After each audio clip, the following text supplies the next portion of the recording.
The chime of my phone was a sharp, discordant note against the gentle wash of ocean waves outside our Hampton suite.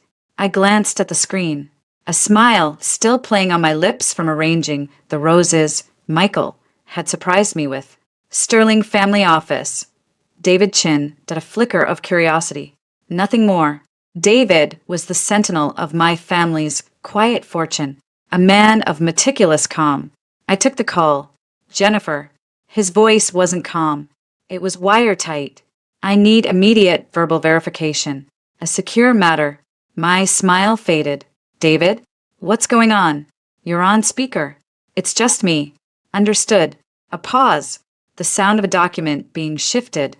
We've received and are processing a special asset distribution authorization bearing your signature. It requests a wire transfer of $2.85 million from your allocated share of the Sterling Legacy Trust to an escrow account held by Hudson Valley Heritage Properties, LLC. The stated purpose is the acquisition of a residential property in Newburgh. The documentation appeared in order, but protocol requires secondary confirmation before releasing funds of this magnitude. The room, with its tasteful linen and driftwood decor, seemed to tilt. The numbers hung in the air. Cold and alien. 2.85 million. My signature. David. I didn't sign anything. I haven't authorized any distribution. What are you talking about? Silence on the line. Thicker now. The request was submitted electronically late last night. The signature bears a strong resemblance. It passed our initial automated check. Last night, my mind raced, a sickening chill spreading from my core. Last night was our wedding reception. Last night, after the dancing and the toasts, I'd felt safe, loved, rich in every sense. And then, the memory, sharp and clear, sliced through the panic. My father's study, the night before the wedding. The scent of his old leather chair and polished mahogany. Jenny, he'd said, his hand covering mine on the armrest. Your mother, she was always the practical dreamer. The trust was her idea, as much as mine. It's not just money. It's your foundation, your wings. He'd pushed a summary document toward me. As of tomorrow, you'll be a full, independent beneficiary. Your share is separate, protected. It's for your life, your future children, true emergencies. David and I are the co-trustees. There are gates for a reason. I'd been overwhelmed, touched to the point of tears. Daddy, this is too much. It's her love for you, he'd said, his voice gruff. And mine. Be smart with it. Don't let anyone convince you to jump those gates for the wrong reasons. I had floated from that room, the weight of the secret a thrilling, precious burden. I only shared it with one person, the only person it felt right to share it with. In the quiet dark of my old bedroom, giddy with pre-wedding euphoria, I had whispered it to Michael. My parents, they put me in the family trust. As a wedding gift, he'd pulled back to look at me, his eyes shimmering in the moonlight from the window. Jenny, that's incredible. That's not just a gift. That's a legacy. That's our future. He'd held me tighter. What does it mean? How does it work? I burrowed against him, sharing the details like a child sharing candy. It's complicated. There's an annual allowance from the earnings. But for big things, like buying a home, a real home for us that we'd need to submit a formal request. David and my dad have to approve it. It's to protect the capital. So David Chin has veto power over our dream house? He'd asked, his tone light, but his body felt suddenly still against mine. It's not like that. It's protection. For us. And you trust this David completely? Implicitly. He worked with my mom's family. Michael had been quiet for a long moment, then kissed my forehead. It's amazing. We'll build the most beautiful life with that foundation. I promise. Now, David's voice brought me back to the horrifying present. Jennifer? Are you there? Stop it. I breathed, my knuckles white around the phone. Stop whatever you're doing. Do not send that wire. That is not my signature. I am not buying a property in Newburgh. Acknowledged. His tone shifted, became brisk, procedural. I am freezing the request and flagging it for fraud investigation. I will secure all related documents and send a copy to your secure email for your review. Do not discuss this on an unsecured line. I will call you back from the encrypted landline in 10 minutes. The line went dead. I stood frozen in the center of the suite, the cheerful sun streaming through the windows, feeling like an accusation. From the ensuite bathroom, I could hear the shower running. Michael humming some pop song off-key. The normalcy of it was grotesque. My laptop was on the chic desk. I opened it, my fingers clumsy, and logged into the encrypted email service the family office used. David's email was already there, marked with the highest priority flag. The attached PDF loaded. It looked real.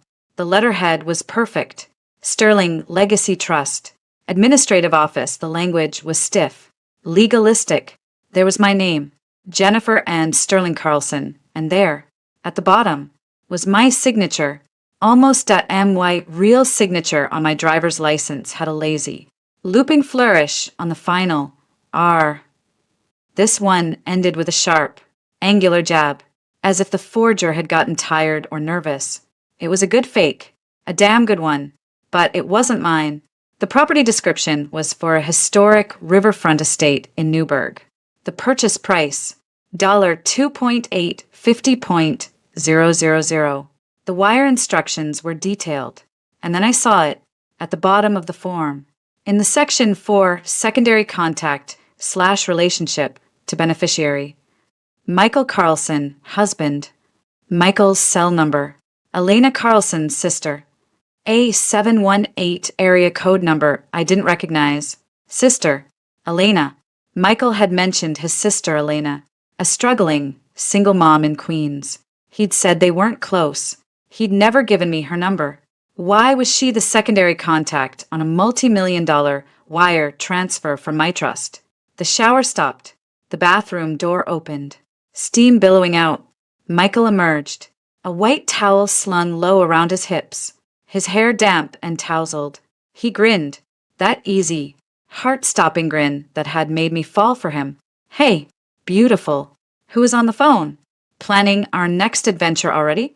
He walked toward me, reaching out. I took a step back, lifting the laptop screen. What is this? Michael? He leaned in, squinting at the screen. His smile didn't vanish, but it stiffened, fixed in place. What's what? Babe? Some legal stuff? You know I'm useless before coffee. Don't, I said, my voice low and steady, a tone I didn't recognize as my own. David Chin just called. He was about to wire $2.85 million of my money to buy a house in Newburgh, with my signature on the request. Michael's eyes scanned the document. I saw the exact moment understanding dawned, the slight widening, the rapid flicker as he read the details, the almost imperceptible drain of color beneath his tan. He straightened up, running a hand through his hair. Oh, that, he said, forcing a laugh. It sounded brittle. That's the surprise. I was going to tell you after breakfast. It's an investment property. Jen, a steal. The upside is insane. I found it, and I thought, with the trust, we could jump on it. It's for us. You thought you'd use my trust, forge my signature, and buy it as a surprise? The absurdity was acid in my throat. With your sister listed as the contact? Elena, she knows the area. She was going to help manage it, and I didn't forge anything. He said, his voice taking on a wounded edge. I signed for you, as your husband. We're a team now. What's yours is, it's for our family. I was going to tell you today. I swear. I just wanted to secure it before someone else did. You signed my name. That's forgery. That's fraud. Michael. I pointed at the screen. Look at it. That's not even a good copy. Since when do you sign my name with a stabbing motion? His facade began to crack. The charming bewilderment morphed into frustration. Okay, fine. Maybe I overstepped. But can you blame me? You dropped this huge trust in my lap. Talk about gates and protections and Daddy's approval, like I'm some gold digger who can't be trusted to help build our future. I saw an opportunity to build that future for us, and I took it. For us. For us?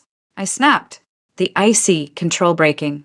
Then why is the title going to Hudson Valley Heritage Properties LLC? An LLC I've never heard of? Why is your sister's phone number on my financial document? This doesn't smell like for us. Michael, it smells like you funneling my inheritance to your family behind my back. He flinched as if struck. How can you say that? After everything. I married you. I love you. This is just how things are done in my family. We help each other. Elena and my mom. They're in a bad place. This investment could have set them up. 2. It's all connected. I thought you'd understand. I thought you'd be happy to help. The justification, the sheer gall of it, left me breathless. He was twisting it, making meth selfish one. The one who didn't understand family loyalty. The trust my mother had left me as an act of love was being recast as a tool for his family's ascent. You thought I'd be happy you committed felony fraud on our wedding night? My laugh was a short, harsh sound. You thought I'd be thrilled you lied to me, forged my name, and tried to steal from me? Steal? Steal? He raised his voice, the towel slipping as he gestured wildly. I'm your husband. It's not stealing. It's planning. God, Jennifer, you've been so sheltered in your little Fifth Avenue bubble that you don't know how the real world works. People take chances. They help their families. They don't run to their daddy's lawyer at the first sign of initiative. The phone on the desk rang. The landline. David. On the secure line. I stared at Michael. A.T. the man who'd sworn to cherish me, whose wedding band was still bright and new on his finger. I saw a stranger, a desperate, calculating stranger, who looked at me and saw a trust fund with a heartbeat. I picked up the receiver. David. Jennifer. I have your father on conference. Jenny? My father's voice, like granite, came on the line. What the hell is happening? I kept my eyes locked on Michael. Exactly what David told you. Someone submitted a fraudulent distribution request with a forged signature for $2.85 million to buy a house in Newburgh tied to Michael's family. A string of low, vehement curses from my father. Is he there with you? Yes. Put me on speaker. I pressed the button. You're on speaker. Dad. Michael. My father's voice boomed through the room, devoid of any warmth I'd ever heard him use. You have exactly one chance to explain yourself to me before I call the Suffolk County DA and the FBI, and I suggest you tell the truth. Michael's bravado crumpled under the direct assault. He looked from me to the phone, his face pale. Robert, sir, it's a misunderstanding. A massive misunderstanding. I was trying to do a good thing for Jennifer and our future. I handled it wrong. I admit that, but the intent was pure. The intent was to fraudulently obtain funds from a trust you have zero legal authority over. David Chen's calm, precise voice cut in. The document is a forgery. The notary stamp is fraudulent. The LLC in question was formed 6 weeks ago. This is not a mishandling. This is premeditated fraud. I didn't know. Michael cried, his hands up. A guy at business contact set up the LLC. He said it was for tax purposes. He handled the paperwork. I just signed where he told me to sign. You signed Jennifer's name. My father said, deadly quiet. Where did you get a copy of her signature to practice? Michael opened his mouth, but no sound came out. The lie had hit a wall. He'd practiced. Of course he had. On our joint lease application? On a check he'd seen me sign? Jennifer, my father said, get your things. There's a car waiting downstairs. It will take you to the city.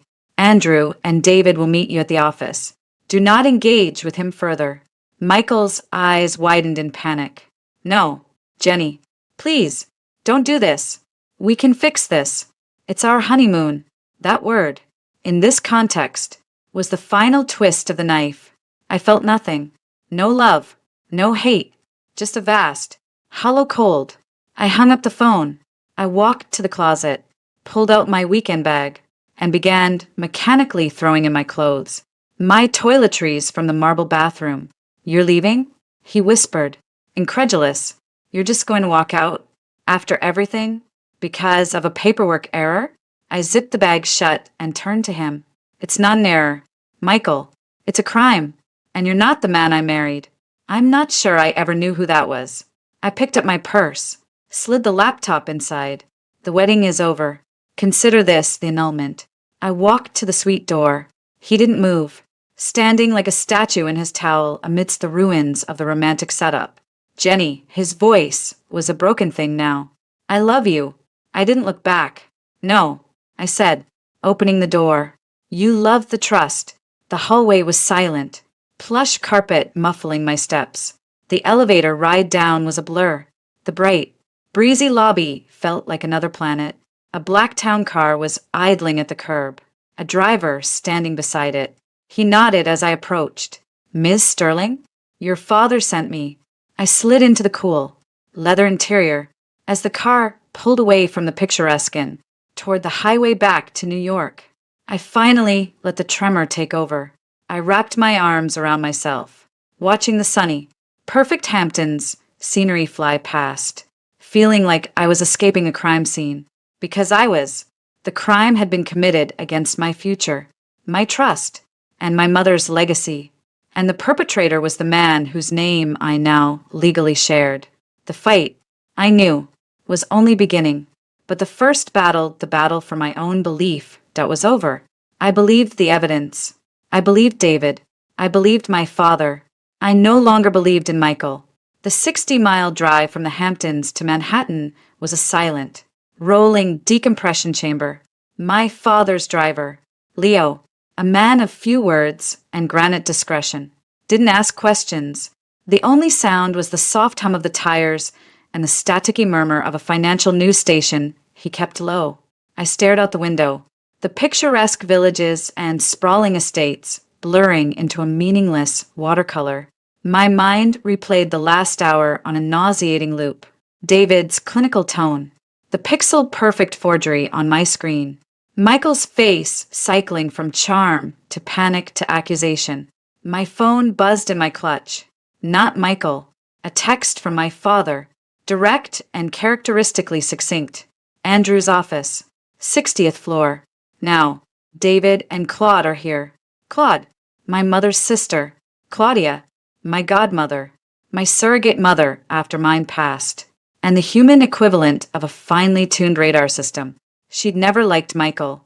The memory of her voice, sharp with warning, echoed in the silent car. He's too polished. Jenny, like a salesman who knows the product is defective, I dismissed it as her overprotectiveness, her general wariness of men who weren't my late father's carbon copy. Now, her words felt like prophecy carved in ice. The car slid into the underground garage of a sleek midtown tower, a fortress of steel and money. Andrew Pierce's law firm occupied the top 3 floors. The elevator ride was a swift, soundless ascent when the doors opened directly into the firm's serene, hushed reception. Andrew's executive assistant, a woman named Greta who had always reminded me of a polite but immovable force of nature, was waiting. Jennifer, she said, her voice softening a fraction. This way. They're in the main conference room. The room was all cool tones and breathtaking views of Central Park. My father, Robert Sterling, stood at the window, his back to the room, a silhouette of contained fury. Claudia sat at the immense glass table, her posture ramrod straight, her hands clasped so tightly the knuckles were white. David Chin was at the head of the table, a slim file folder and a tablet before him. Andrew Pierce, my father's personal attorney for 30 years, a man with the weary eyes of a scholar and the tactical mind of a general, gave me a grim, supportive nod. Jenny, my father said, turning. He didn't move to hug me. His face was ashen, the lines around his mouth etched deep. Tell me everything. From the moment you told him about the trust. So I did. My voice sounded flat, detached, as I recounted the wedding eve conversation in his study, my own giddy indiscretion in sharing the news with Michael, his questions that had seemed like curious planning at the time. David took notes on his tablet. Andrew listened, his eyes closed, fingertips steepled. When I finished, Claudia was the first to speak. The questions. What exactly did he ask about the trust? Try to remember the wording. I squeezed my eyes shut. He asked how much control I had. If I could access it for a house. He asked about David's role. How often distributions were reviewed. He called it our future. The phrase now tasted like ash. Vulnerability assessment. David said quietly, not looking up from his tablet. He was mapping the security protocols, the human element at UDOT and the structural ones, the trustees. And you told him about the gates. My father said, not a question. The need for approval for principal distributions. I thought I was being transparent with my husband. I said, a flare of defensive heat cutting through the numbness. Isn't that what you're supposed to do? Transparency is one thing. Jennifer, Andrew said, opening his eyes. His voice was calm, professorial. Providing a blueprint for circumvention is another. The trust was designed to be a bulwark, not a topic for pillow talk. The criticism stung. So this is my fault? No, my father's voice cut like a whip. The fault lies with the con artist you married. But the oversight was collective. We should have been clearer, firmer. He looked at David. The document. David tapped his tablet, and an image was projected onto a screen on the wall. The fraudulent request. High-quality forgery. The signature is a traced composite, likely from your driver's license and the lease agreement you signed for the Upper West Side apartment. The notary stamp is a digital fake. The LLC, Hudson Valley Heritage Properties, was formed 6 weeks ago. The registered agent is a virtual office. The articles of organization list a single member, Elena Rodriguez Carlson. Rodriguez? Claudia snapped. Elena Carlson is Michael's sister. I said, the knot in my stomach tightening. He never mentioned a Rodriguez. Perhaps because Rodriguez is the surname of the man she divorced 2 years ago, David said, or the man she is currently, according to social media, in a relationship with. The name appears to be a holdover, or an alias, so it's a shell, my father said, a very flimsy one, designed for a single transaction, to receive and redirect funds. Andrew confirmed. The property in Newburgh is real, listed for the exact amount. A quiet, overpriced estate that's been on the market for years. A perfect, untraceable sink for the money once it left the protected environment of the trust. How did the request get to you, David? I asked. It was uploaded via a secure portal, using your beneficiary credentials and a one-time passcode sent to your registered email and phone. David explained. The credentials were correct. The OTP was intercepted or obtained. My phone. Michael had access to my phone. Always. He'd call it our phone. Picking it up to check the weather. Order takeout. How many times had I read a verification code aloud to him because my hands were full? The horror deepened, becoming intimate, mundane. We need to call the police. My father stated. Now, fraud, forgery, attempted grand larceny. We will, Robert, Andrew said, holding up a placating hand. But first, we need to understand the full battlefield. This wasn't a crime of opportunity. This was planned.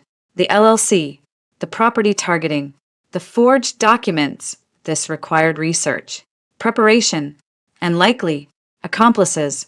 We go to the police with a partial story. It becomes a messy, he said. She said marital dispute. We go to them with a complete timeline, a motive, a paper trail, and evidence of conspiracy. It's a felony they can't ignore. What do you need? I asked. My voice small. Everything, Andrew said, from the moment you met him. But let's start with the most important legal firewall you have, besides the trust itself. The prenuptial agreement. 8 months earlier, the prenuptial dinner. The memory surfaced. Sharp and uncomfortable, we were at Le Bernardin, a celebration for finalizing the wedding venue. The conversation had turned, inevitably, to practicalities. Andrew has drawn up the preliminary paperwork. My father had said, cutting into his halibut with precise, surgical strokes. The prenup. You'll need to review it with your own counsel. Michael. Of course. Michael's smile had remained, but it tightened at the corners. Of course. Standard procedure. I'm sure. He reached for my hand under the table, though it feels a bit unromantic. Doesn't it, Jen? Planning for a divorce before we've even said I do? It's not about planning for divorce. Michael, my father said, his gaze level. It's about defining the rules of the game while everyone is still friends. It protects Jennifer. It also protects you. Protects me from what? Michael chuckled, but it sounded forced. From Jennifer's formidable shopping habits? Claudia, sipping her wine, had set the glass down with a quiet click. It protects you from future misunderstandings about what is marital property and what is not. It's a clarity tool. Jennifer's assets, both current and future, that including any inheritances or trust distributions that remain solely hers. Anything you two build together, you share. It's quite fair. Future trust distributions? Michael had looked at me, his expression one of innocent curiosity. Is that a significant part of the picture? It's irrelevant to the agreement. My father interjected, smoothly, a clear warning in his tone. The point is separation of premarital assets. Your income, Michael, is what? You're in investment management, small-scale funds. Yes, boutique. It's a grind, but the upside is mine to capture, Michael said, deftly turning the focus to his supposed entrepreneurial hustle. He'd painted a picture of a scrappy financier poised for breakout success. Last year was a bit thin, market corrections. But this year's pipeline is strong. Maybe low 7 figures. I'd believed him. I'd admired his ambition. Later, in the taxi home, Michael's affable mask had slipped. Low 7 figures, he'd muttered, staring out the window. He said it like it was pocket change. And that prenup, it's an insult. Jenny, it says he doesn't trust me, that he thinks I'm after your money. It's not about you. I'd pleaded, taking his hand. It's about my family's structure. My mom's family was big on this stuff. It's not personal. It feels personal, he'd said, pulling his hand away. It feels like I'm being vetted for a security clearance, not welcomed into a family. The argument had simmered for days. He'd play the wounded party. You have to choose. Jenny, are you part of this new family we're making? Or are you just an extension of the sterling fortune? In the end, tearful and desperate for harmony, I'd gone to Andrew myself. Can't we make it softer? More of a gesture of good faith? And Drew had looked at me over his glasses. Not unkindly. Jennifer, a prenuptial agreement is not a Valentine's card. It is a contract. Its utility lies in its clarity and enforceability. Softer often means legally ambiguous. Your father's version is generous. It guarantees Michael a share of any marital wealth you accumulate together. It protects his future earnings. It simply wallops off what is already yours. If his intentions are as pure as you think, he should be lining up to sign it. In the end, Michael had signed. The day we inked the papers in Andrew's office, he'd been solemn, resigned. He'd taken the heavy pen, scrawled his signature with a flourish, and then pulled me into a dramatic hug. There. Now, can we please just be in love? He'd whispered into my hair. I'd felt a surge of relief and guilt. I'd made him do this. I'd forced this distrust on our love. Now, in the cold light of the conference room, I saw the other side of that memory. His resistance hadn't been about pride. It had been about a business plan hitting a roadblock. The prenup was a wall. He'd signed it because he had to, because walking away then would have blown his cover. He must have thought there were other ways around. Over, or through the wall. Like the trust. He signed it. I told Andrew and the room. But he hated it. He made me feel like I was the one who didn't trust him. Good. My father grunted. That document just became your first line of defense. It means his claim to any of your premarital assets, including the trust, is less than zero. It means this fraud attempt was his only play. But why? The question burst out of me. If the prenup blocked him, why go through with the wedding? Just for a chance at the trust? The trust wasn't just a chance. Jennifer, David said, adjusting his glasses, based on the questions you recall him asking, and the precision of this forgery. I believe he identified it as a specific, vulnerable point of entry. The prenup made your other assets untouchable, but the trust, it's dynamic. It has regular distributions. It allows for large withdrawals under specific, documentable circumstances. It's a system, and every system, to a certain mindset, is a puzzle to be solved, a gate to be picked. He married me to pick the lock on my mother's trust.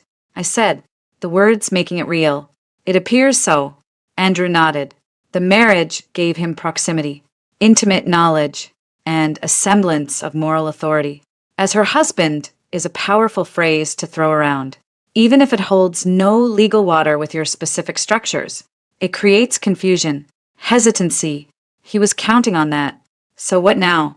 I asked, the numbness receding, replaced by a cold, clarifying anger. Now, Andrew said, leaning forward, we build our case. We will notify the trust's fraud insurers and institute immediate lockdown protocols to new verification methods for you. Biometrics. The works. David will conduct a forensic audit of all recent activity. I will engage a private investigation firm. Discreet. Top-tier. T.O. delve into Michael's life, his finances, his sister Elena, this LLC, everything. We will turn over every rock he's ever hidden under. And the police? My father pressed. Once we have the full picture from the investigators, which should take 72 hours, we go to the district attorney's office, economic crimes unit. We present a packaged case, conspiracy, fraud, forgery. We make it so clear, so easy to prosecute. They'd be negligent not to take it. Andrew looked at me. This also means, Jennifer, you cannot engage with him. No calls, no texts, no emails. Any communication goes through me. He will try to contact you. He will love bomb. He will rage. He will threaten. He will beg. You must be a black hole. My phone buzzed again on the table. We all looked at it. The screen lit up with a name. Michael Ring. The room was silent. The phone buzzed, a frantic, angry insect against the glass. The first test, Claudia said softly, her eyes on me. I looked at the screen, at the little diamond ring emoji I'd added next to his name a lifetime ago. I felt nothing. No pull, no longing, no residual affection, just a deep, hollow disgust. I reached out, swiped the call to decline, and then powered the phone off completely. Good, my father said, a hint of grim approval in his voice. What do I do now? I asked, feeling suddenly exhausted. You go home, Claudia said, standing up. Not to that apartment you shared. You're coming to my place. We'll send someone for your things, and you let us do our jobs. Andrew added, we'll be in touch the moment we know more. In the meantime, Jennifer, I need you to think. Try to remember everything. Every question he asked about money, about your family, about the law, every friend of his you met, every business associate, every time he was overly interested in a document you signed. Write it all down. I nodded, standing on legs that felt like water. The fortress of my family, of lawyers and protocols and cold, hard logic, had closed ranks around me. It was what I had sometimes rebelled against the sterility of it, the lack of poetry. Now, it felt like the only solid ground in a world that had just collapsed into quicksand. As I followed Claudia out, I glanced back at the conference room. My father was back at the window, a silhouette against the sprawling, indifferent city. David and Andrew had their heads together, speaking in low, urgent tones. The machinery of retribution and protection had been activated. The wedding was over. The war had begun. The silence in Claudia's guest room was absolute. Not the peaceful quiet of my old Upper West Side apartment on a Sunday morning, but a thick, cottony silence that seemed to absorb sound, thought, even time. I sat on the edge of the four-poster bed, my hands limp in my lap, staring at the intricate pattern of the Persian rug, but seeing nothing. The adrenaline that had carried me from the Hamptons to Andrew's office had drained away, leaving a hollow, sick ache. A soft knock on the door. Jenny, can I come in? It was Claudia. She didn't wait for an answer, easing the door open with a tray in her hands. The scent of chamomile and honey filled the room. She set the tray on the nightstand and sat beside me, her presence a steady, familiar warmth. You need to drink this, and maybe eat a cracker. Her voice was gentle, but brooked no argument. She was in her late 50s, with my mother's intelligent eyes and a spine of Sheffield steel. She'd been a corporate litigator before retiring early. She knew fraud, though of a different, boardroom variety. I can't, I whispered, my throat tight. You can, and you will. She pushed the cup into my hands. Nausea is shock. Sugar and warmth are antidotes. Sip. I obeyed. The tea was scalding and sweet. It grounded me. A little.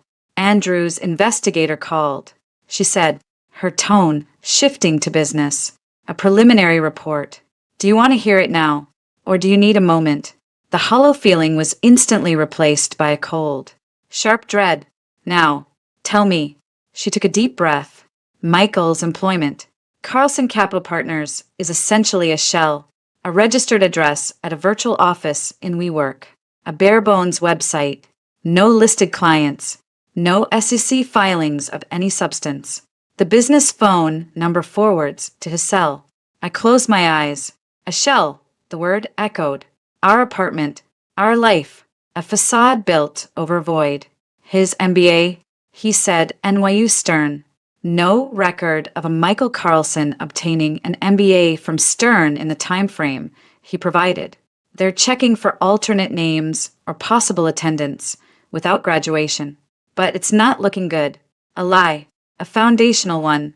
The man who'd debated economic policy with my father over scotch, who'd confidently talked markets and leveraged a construct. What else? His mother and sister, Elena.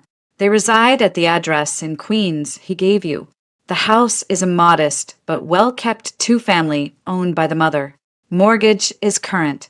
No signs of the desperate financial straits he described.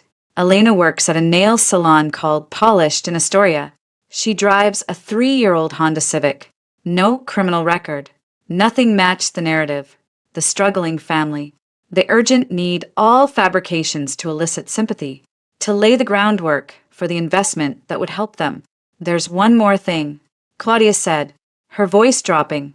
The investigator did a cursory social media sweep on Elena's private Instagram.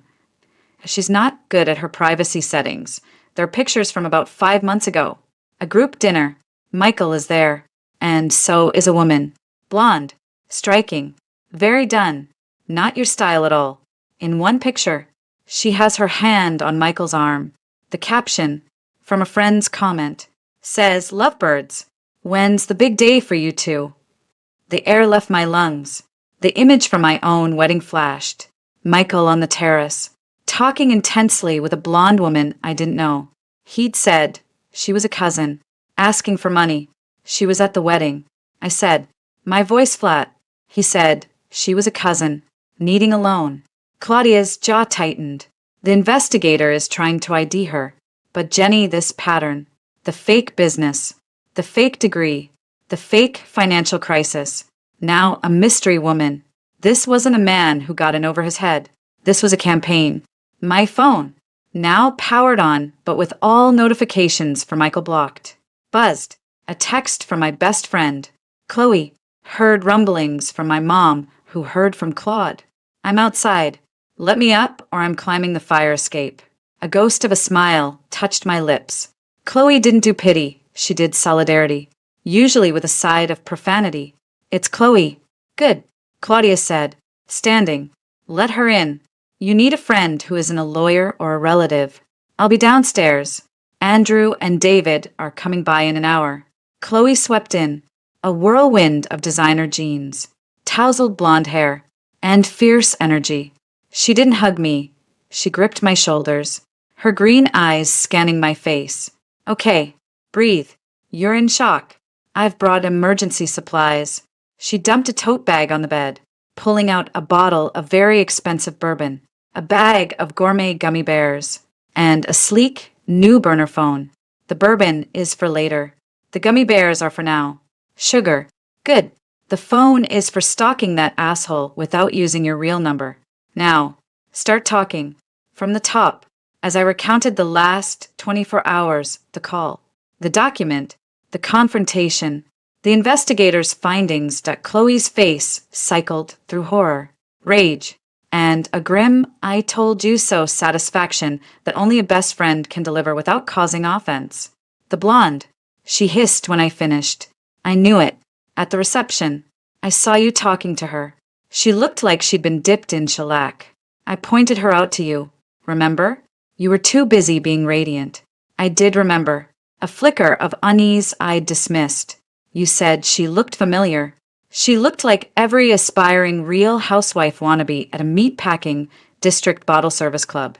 Chloe corrected, but there was something familiar. I'll figure it out. She grabbed the burner phone. What's her Insta handle? Elena's. I told her. Chloe's thumbs flew over the screen. Her expression one of intense concentration. Private. But her profile pic is clear, and her followers list isn't locked. She scrolled, muttering. Nail salon crew. Random guys Bingo. Brittany Shaw _ I see. That's her. The blonde. Follows Elena. Elena follows back. Brittany's profile is public. Oh, hell no. What? Chloe turned the screen to me. It was a glamour shot of the blonde from the wedding. Pouty lips. Flawless makeup. The bio read. Sparkles, luxury, lifestyle Sparkles, aspiring influencer, Sparkles founder. B. Shaw concierge Sparkles. Scrolling.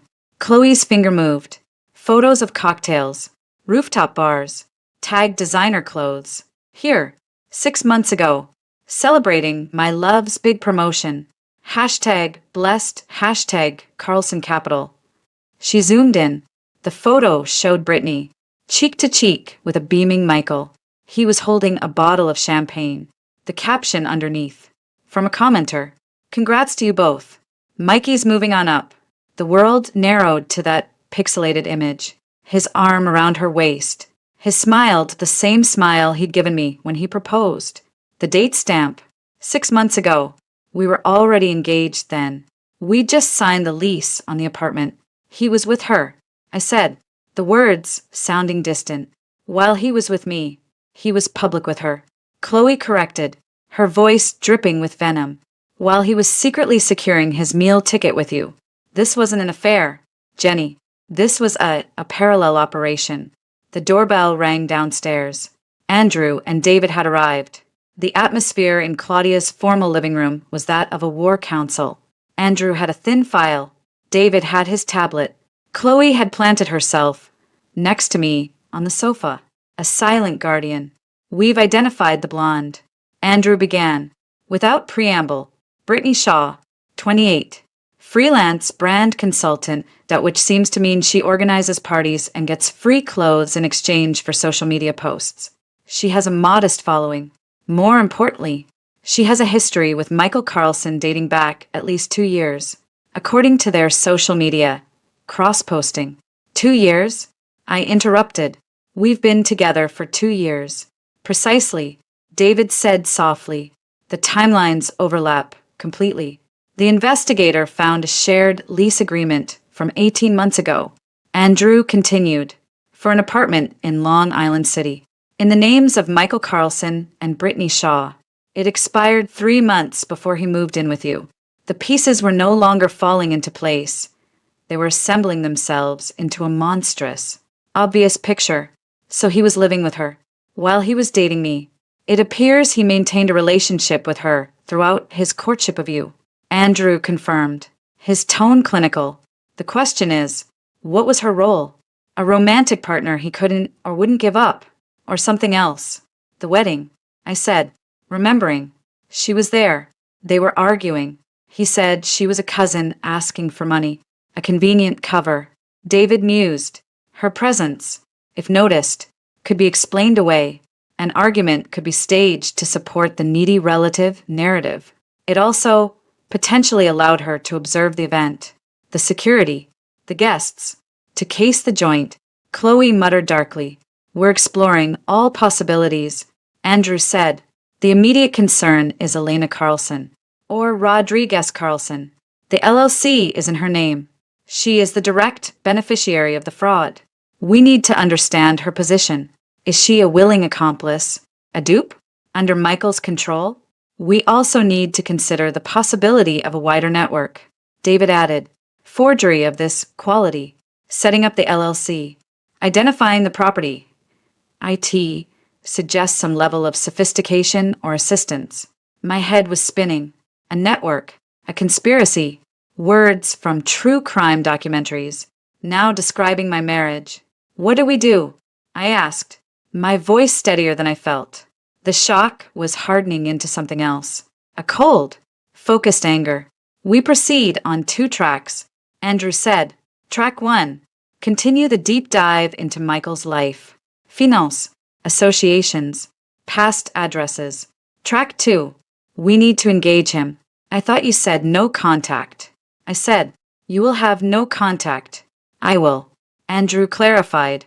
A legal letter, citing the fraudulent document, demanding a full explanation and the immediate surrender of any and all materials pertaining to the Sterling Legacy Trust or Jennifer Sterling's personal finances. It will be a shot across the bow. His response, or lack thereof, will be telling, and if he tries to contact me, you record everything. You say nothing except, all communication must go through my attorney, Andrew Pierce. Then you hang up. Do not engage. Do not explain. Do not let him manipulate you with apologies or anger. As if on cue, my personal phone, which was on the table, lit up. Not a call, but a cascade of text notifications. We all stared at it. Michael, Jenny, please. Michael, we need to talk. You're blowing this way out of proportion. Michael, it was a mistake. A stupid mistake. I was trying to help my family. Our family now. Michael, don't let your father and those lawyers turn you against me. They never wanted us together. Michael, I love you. Remember our vows? For better or worse. This is the worst. We can get through it. Michael, if you don't answer, I'm coming to find you. We can't end like this. Chloe snatched the phone. The audacity. The sheer, unfiltered gall. Classic manipulator's playbook. Andrew said, unfazed, minimize, blame shift, love bomb, threaten. He's cycling through tactics to see what sticks. What about the last one? Coming to find you? Claudia asked, her voice tight. That's a threat we take seriously. Andrew said, Jennifer, you will not leave this apartment unaccompanied for the time being. We'll have a security detail outside starting tonight. Discreet, but present. The reality of it crashed down. Security details. Legal threats. My husband, a man I needed protection from. Send the letter, I said to Andrew. My own voice surprised me. It was clear, cold, and find out who that blonde is to him. Not just what she was, what she is. That night, after Chloe had been persuaded to go home, call me every hour. I'm serious. She'd hissed. And the security detail, a polite, broad-shouldered man named Paul, had taken position in a sedan downstairs. I lay in the dark guest room. Sleep was impossible. My mind was a courtroom, replaying the evidence. The wedding. It should have been a sanctuary of memory. Now it felt like a crime scene. Flashback. The wedding ceremony. The string quartet swelled. I stood at the end of the aisle on my father's arm. A vision in silk and lace I couldn't feel. All I saw was Michael, waiting at the altar, tears in his eyes. They felt real. They had felt so real. Who gives this woman to be married to this man? My father's voice, thick with emotion. Her mother and I do. He'd placed my hand in Michael's, given him a look I'd interpreted as stern blessing. Now I wondered if it had been a warning. Michael's vows. He'd written them himself. Jennifer, my love, my surprise. I promise to be your shelter in every storm, to build a life with you that's stronger than any fortune, deeper than any doubt. Doubt. He'd said the word doubt. A tiny flinch.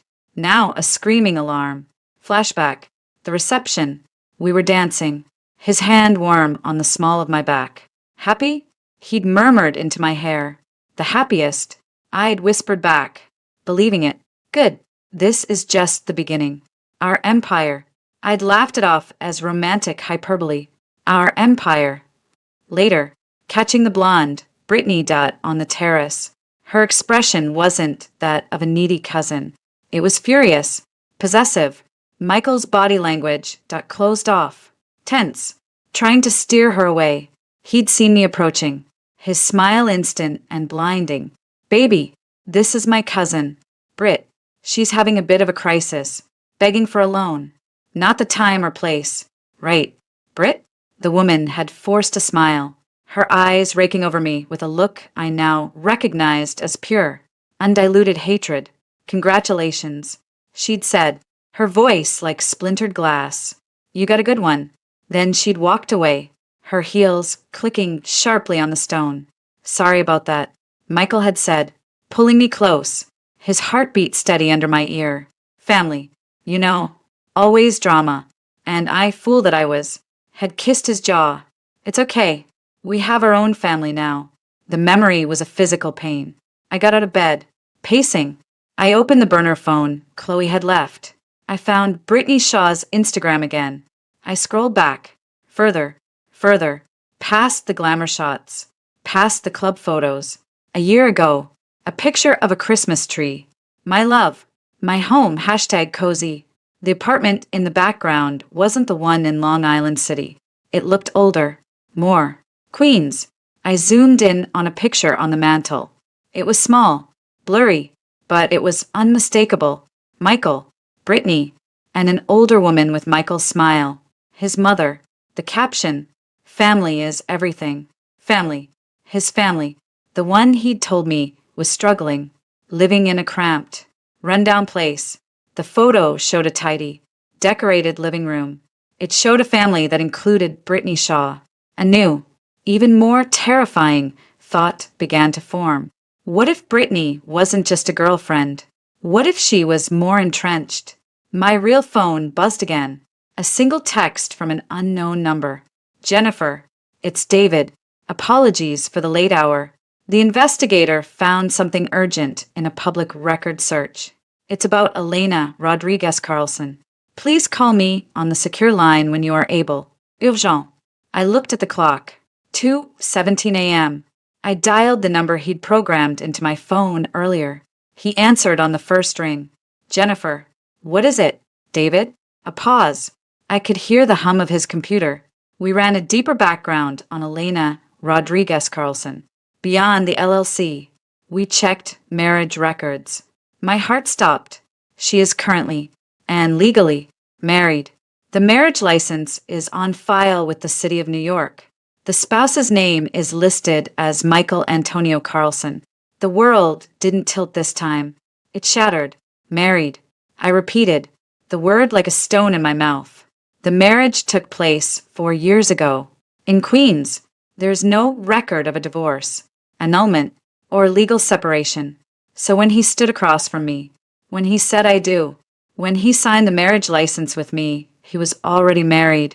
To his sister. It's not just fraud. I whispered into the phone. The full, grotesque truth, finally clear. It's bigamy. It appears so, David said, his voice devoid of any triumph. Only a deep, professional solemnity. This changes the strategic landscape entirely. I've informed Andrew. We will adjust accordingly. Try to get some rest. Jennifer, tomorrow, we begin to dismantle the life he built on lies. The line went dead.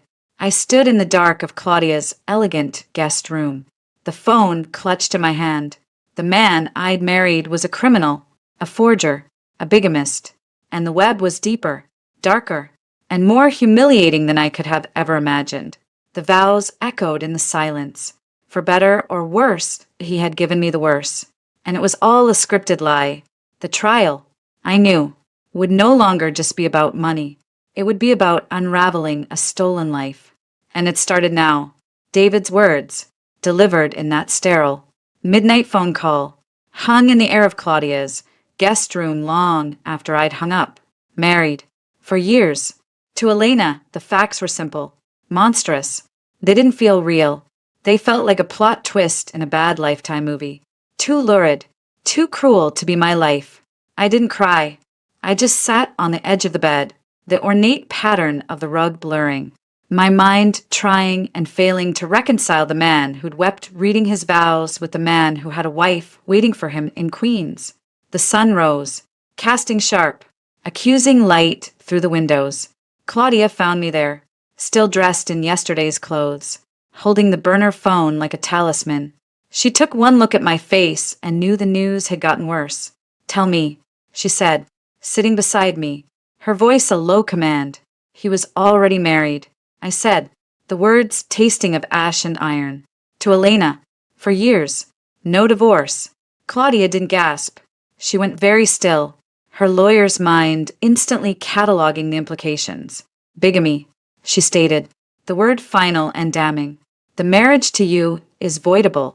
It simplifies the legal disentanglement immensely, but it makes the fraud premeditated to a staggering degree. This wasn't just about money, Jenny. This was identity theft on a human scale." A knock on the doorframe. Andrew and David were back, looking like they hadn't slept. They carried the weary gravity of men who had spent the night excavating a crime scene. "You've spoken with David," Andrew said. Not a question. He set his briefcase on a delicate escritoire. "The marriage certificate is incontrovertible. We obtained a copy. Michael Antonio Carlson to Elena Maria Rodriguez. For years. 3 months ago. Queens County Clerk's office. So the sister's story," I said, my voice hollow. The struggling single mother in need, it was all a cover. "Elena Rodriguez Carlson is indeed a licensed nail technician," David reported, consulting his tablet. "She has a steady employment history. No criminal record beyond a few speeding tickets. Her credit is fair. She co-owns the Queen's house with her mother, their mother. I should say, it appears Michael and Elena grew up together. They are, in fact, siblings." The contradiction was dizzying. Siblings but married? "It's not uncommon in certain types of fraud," Andrew said grimly, pouring himself a glass of water from the carafe on the tray. "A married couple presents a unified front, a shared financial life. Claiming to be siblings allows one half of the couple, typically the more presentable, charming half, to operate in the dating or marriage market unencumbered. The spouse plays a supporting role. The needy relative, the business partner, the alibi. It's a classic grift. The sister or cousin is almost always the wife or girlfriend.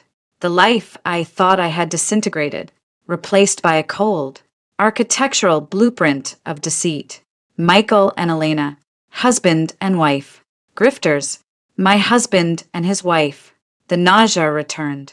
"And Brittany Shaw?" I asked, the name like a curse. "The picture is still developing," David said. "Our investigator is working on locating her. Her social media suggests a close, ongoing relationship with Michael. But we've found no legal ties and shared leases currently. No joint accounts. She may be a girlfriend kept in the dark, a knowing accomplice, or something else entirely. We need to understand the hierarchy." Andrew mused, pacing. "Is Michael the mastermind, with Elena and potentially Brittany as followers? Or is this a partnership of equals? The answer determines our strategy." "What strategy?" I asked, the numbness beginning to recede, burned away by a rising, white-hot fury. "He committed a crime. Several crimes. We give everything to the police and put him in jail. It's not that simple, Jennifer," Andrew said, turning to me. "We have evidence of the fraud attempt, the forged document. That's solid. The bigamy is a matter of public record. Also solid. But to prove a pattern, to show this wasn't a one-time, desperate act, but part of a sustained criminal enterprise, we need more. We need to understand their methods, their history. We need to connect Brittany Shaw. We need to see if there are other victims." Other victims? The thought was like a physical blow. "It's a distinct possibility," David said gently. "This level of planning, that the fake business, the forged documents, the The bigamous marriage, suggests practice. Or ambition beyond a single score. Chloe burst into the room then, bypassing the security detail downstairs with the sheer force of her personality. She took in the scene why pallor, the grave faces of the men. What did I miss? She demanded. Paul, downstairs, looks like he's guarding Fort Knox. Did the bastard try to come here? I told her, the color drained from her face, replaced by a furious flush.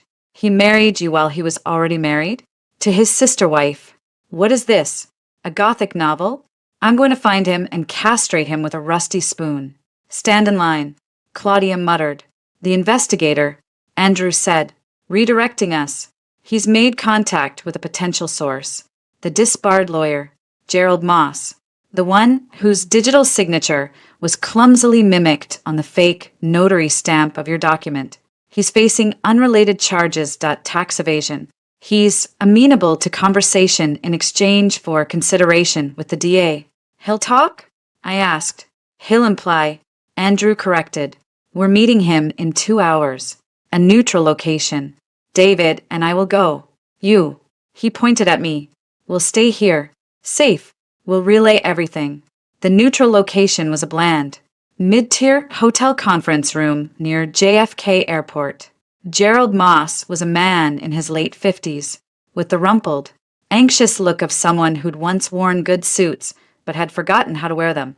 He sat across from Andrew and David, a cup of bad coffee trembling slightly in his hand. I'm not admitting to anything, he began, his voice a reedy whisper. I lost my license. I'm not looking for more trouble. We're not here to give you trouble, Mr. Moss, Andrew said, his tone relaxed, almost friendly.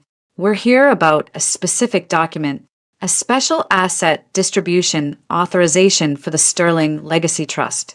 The notary seal was, let's say, inspired by your old stamp. Moss paled. I have no knowledge of that. My stamp was stolen years ago. Digital files corrupted. Of course, David said, smoothly, but perhaps you have knowledge of the people who might have an interest in such documents.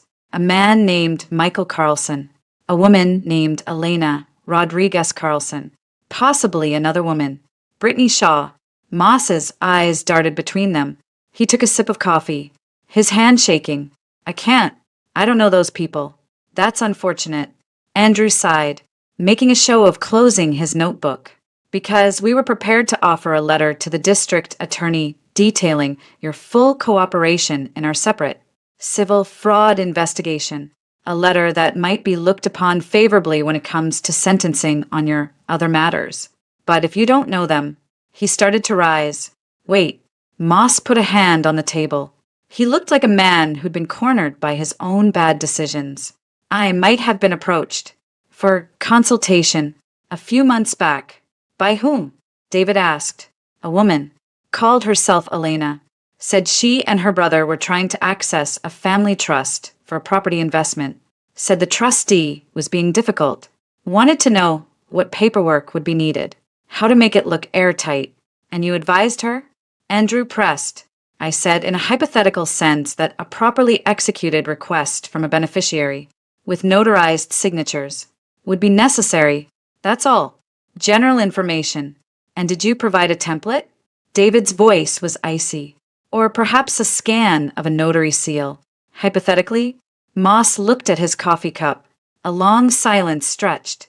There might have been an exchange of emails, discussing hypothetical scenarios.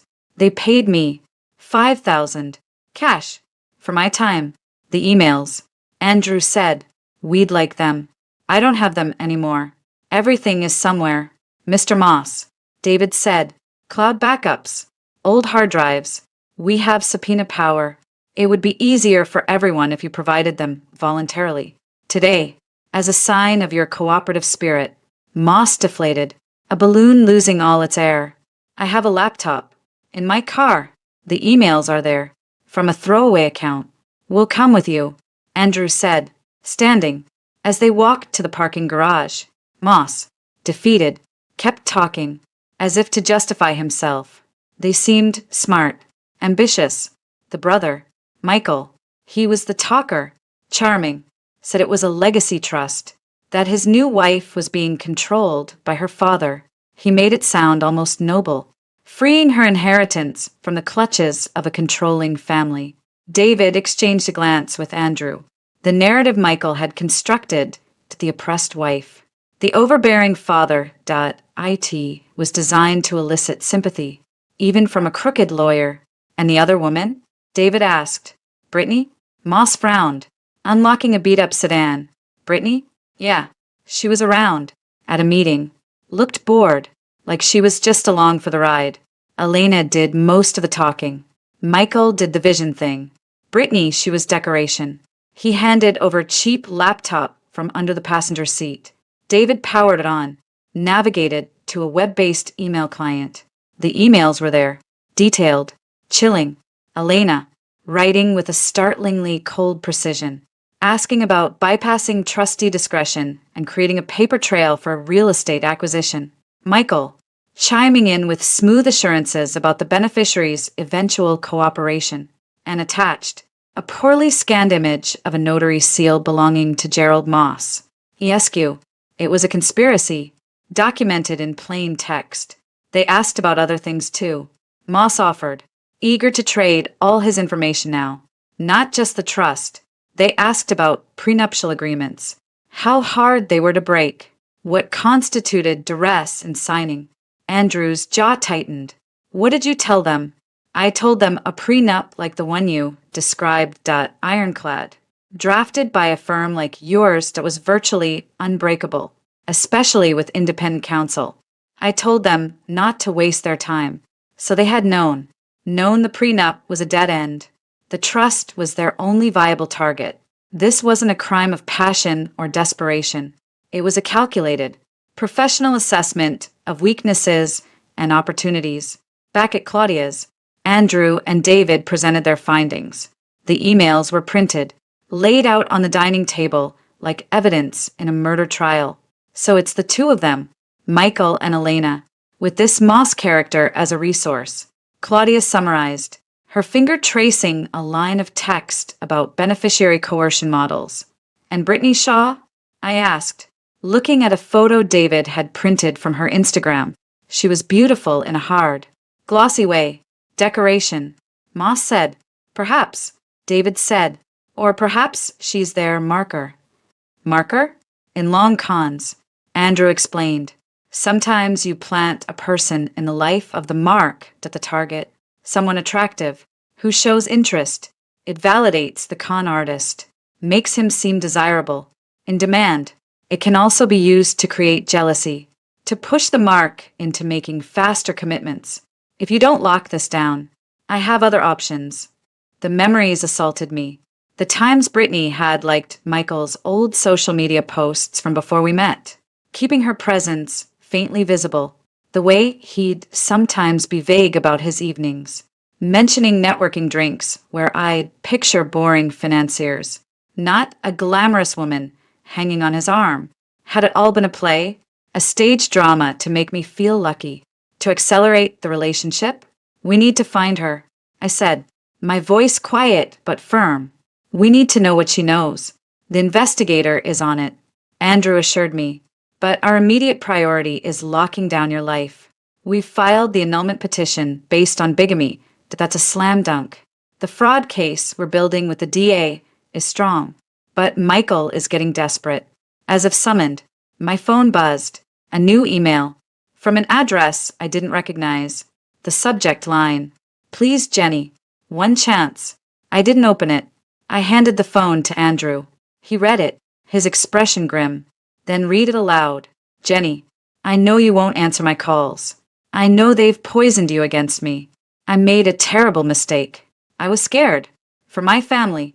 For us. I thought if I could secure our future, you'd see it was for the best. I never meant to hurt you. What we had was real. Real. The marriage to Elena, it was a mistake from years ago. A green card thing for a friend. We never lived as man and wife. It's meaningless. You are my wife in every way that matters. Please, meet me. One conversation. Let me explain everything. You owe me that much. Don't let your father's money destroy what we have. I'm at our place. I'll wait all night. Michael. The room was silent. The audacity was breathtaking. The rewriting of history, the minimization, the blame shifted onto my family. The grotesque distortion of the green card lie for a marriage of 4 years. And the emotional blackmail. You owe me that much. He's at the apartment. I said, our place. The place I'd paid for. He has no legal right to be there if you revoke his permission. Andrew said, given the circumstances, we can have him removed by police for trespassing, but it might be productive to engage. On our terms. What do you mean? We record the encounter. David said, you go. With a witness, Chloe or Claudia.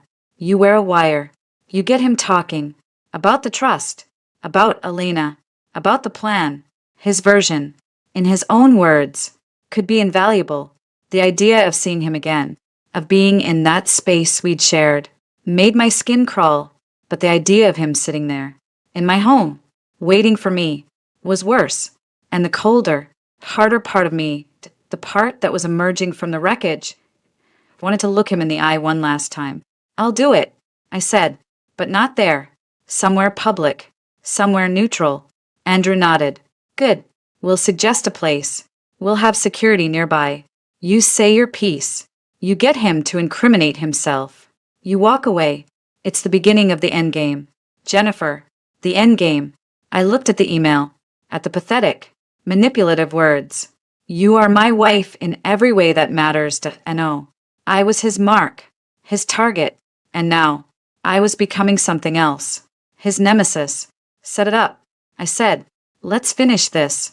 The location Andrew chose was a private dining room in a venerable, wood-paneled midtown steakhouse, a place that reeked of old money discretion and power lunches. It was neutral ground only in the sense that neither Michael nor I had any emotional connection to it. For him, it would signal seriousness, a return to the world of deals and negotiations he'd pretended to inhabit. For me, flanked by Chloe and with a tiny, high-definition recording device sewn into the lapel of my blazer. It was a stage set for an execution. Remember, Andrew had said, his voice crisp in my ear via the nearly invisible comm unit. You are in control. You are granting him an audience. Your goal is to get him to confirm, in his own words, the key elements, his knowledge of the fraudulent transfer, his relationship with Elena, the existence of a plan. Do not get drawn into emotional arguments. Stick to facts. Ask short, direct questions. David and I are monitoring from the van outside. Paul is at the bar, posing as a patron. You are safe. Safe. I didn't feel safe. I felt like I was walking into a cage with a predator who knew all my weaknesses. Chloe, sitting beside me, squeezed my hand under the table. You look like you're about to rip his throat out with your teeth. She whispered, which is the correct vibe. Channel it. The door to the private room opened, and Michael walked in. He looked terrible, not remorseful terrible, but cornered terrible. His usually perfect hair was disheveled, his eyes bloodshot. He wore a rumpled button-down. No jacket. He'd lost the polished sheen, revealing the gritty desperation underneath. His gaze swept the room, taking in Chloe with a flicker of fury before settling on me. Jenny, he breathed, the hurt puppy act already in motion. Thank you for this. I knew you'd listen to reason. He moved to pull out a chair. Sit there, I said, my voice flat, pointing to the chair directly across from me, at a distance. Chloe's presence was a physical barrier he couldn't cross. He hesitated, then complied. Who's she? He asked, jerking his head toward Chloe. My witness, I said, given that you've already committed fraud against me. I'm not taking any chances. He flinched as if struck. That's not fair. That's not what happened. I told you. It was a mistake. A huge, stupid mistake born out of love. For us. He leaned forward, his eyes pleading. I was trying to build a future for us. Jenny, a future away from your father's controlling strings. That trust, it's yours. It should be ours. He uses it to keep you on a leash. Stick to facts. You submitted a document to the Sterling Family Trust with a forged copy of my signature, authorizing a transfer of $2.85 million to an LLC called Hudson Valley Heritage Properties. Did you do that? He opened his mouth, closed it. The script he'd prepared, the love, the future, the controlling father that wasn't fitting my cold prosecutorial line of questioning. I facilitated it. For us. Facilitated. You forged my name. It was a technicality. He burst out, his voice rising. A stupid formality. I'm your husband. In the eyes of God and the law. What's yours is mine. I was acting in the interest of our marital union. The law sees it differently. I said, my tone icy, especially the law governing irrevocable trusts, and especially when the husband in question is already legally married to someone else. The color drained from his face. It was instantaneous, a sheet of white washing over his features. His mouth worked, but no sound came out for a long moment. The mask of wounded righteousness shattered, replaced by raw, panicked shock. He hadn't expected me to know. Not this soon. What are you talking about? He finally stammered, but the conviction was gone. It was a weak, reflex denial. Elena Maria Rodriguez Carlson. I stated, your wife, married 4 years ago in Queens. No divorce on file. He stared at me, his mind visibly racing, searching for a new lie, a new story, that was a mistake. A green card thing for a friend of hers. It was never real. We never lived together. Not like that. She's my sister. The marriage license doesn't say sister. It says spouse. And the district attorney tends to take official documents quite seriously, as does the IRS and immigration. For that matter, he was sweating now, a fine sheen on his forehead. Who told you that? Your father's detectives? They're lying. They're trying to destroy me, to keep you under their thumb. The public record told me. Michael, it's quite clear. I leaned forward slightly. So, let's review. You are legally married to Elena. You pursued me, proposed to me, and married me in a bigamous ceremony. During our marriage, you conspired with your legal wife to forge my signature and steal from my trust. Is that an accurate summary? No. He shouted, slamming a hand on the table. Chloe jumped, but didn't speak, her eyes like daggers. It wasn't like that. You don't understand. Elena, she's sick. She has problems. I was trying to help her. The money was for her. To get her treatment. To get her out of my life. I married you because I love you. You're the only real thing in this whole mess. The lies were becoming more grotesque, more desperate. He was throwing narratives at the wall, hoping one would stick. The loving husband, the victim of a controlling family, the caring brother forced into a sham marriage, now the martyr to a sick sister. It was a performance, but the audience had stopped believing. What about Brittany Shaw? I asked, shifting gears abruptly. The question threw him. His eyes widened further. Brittany? What about her? She's nobody. A friend. A friend you lived with in Long Island City while you were dating me? A friend who posts pictures of you two as a couple, calling you my love? Was she part of the plan too? Or was she just another lie? His composure broke completely. You're spying on me?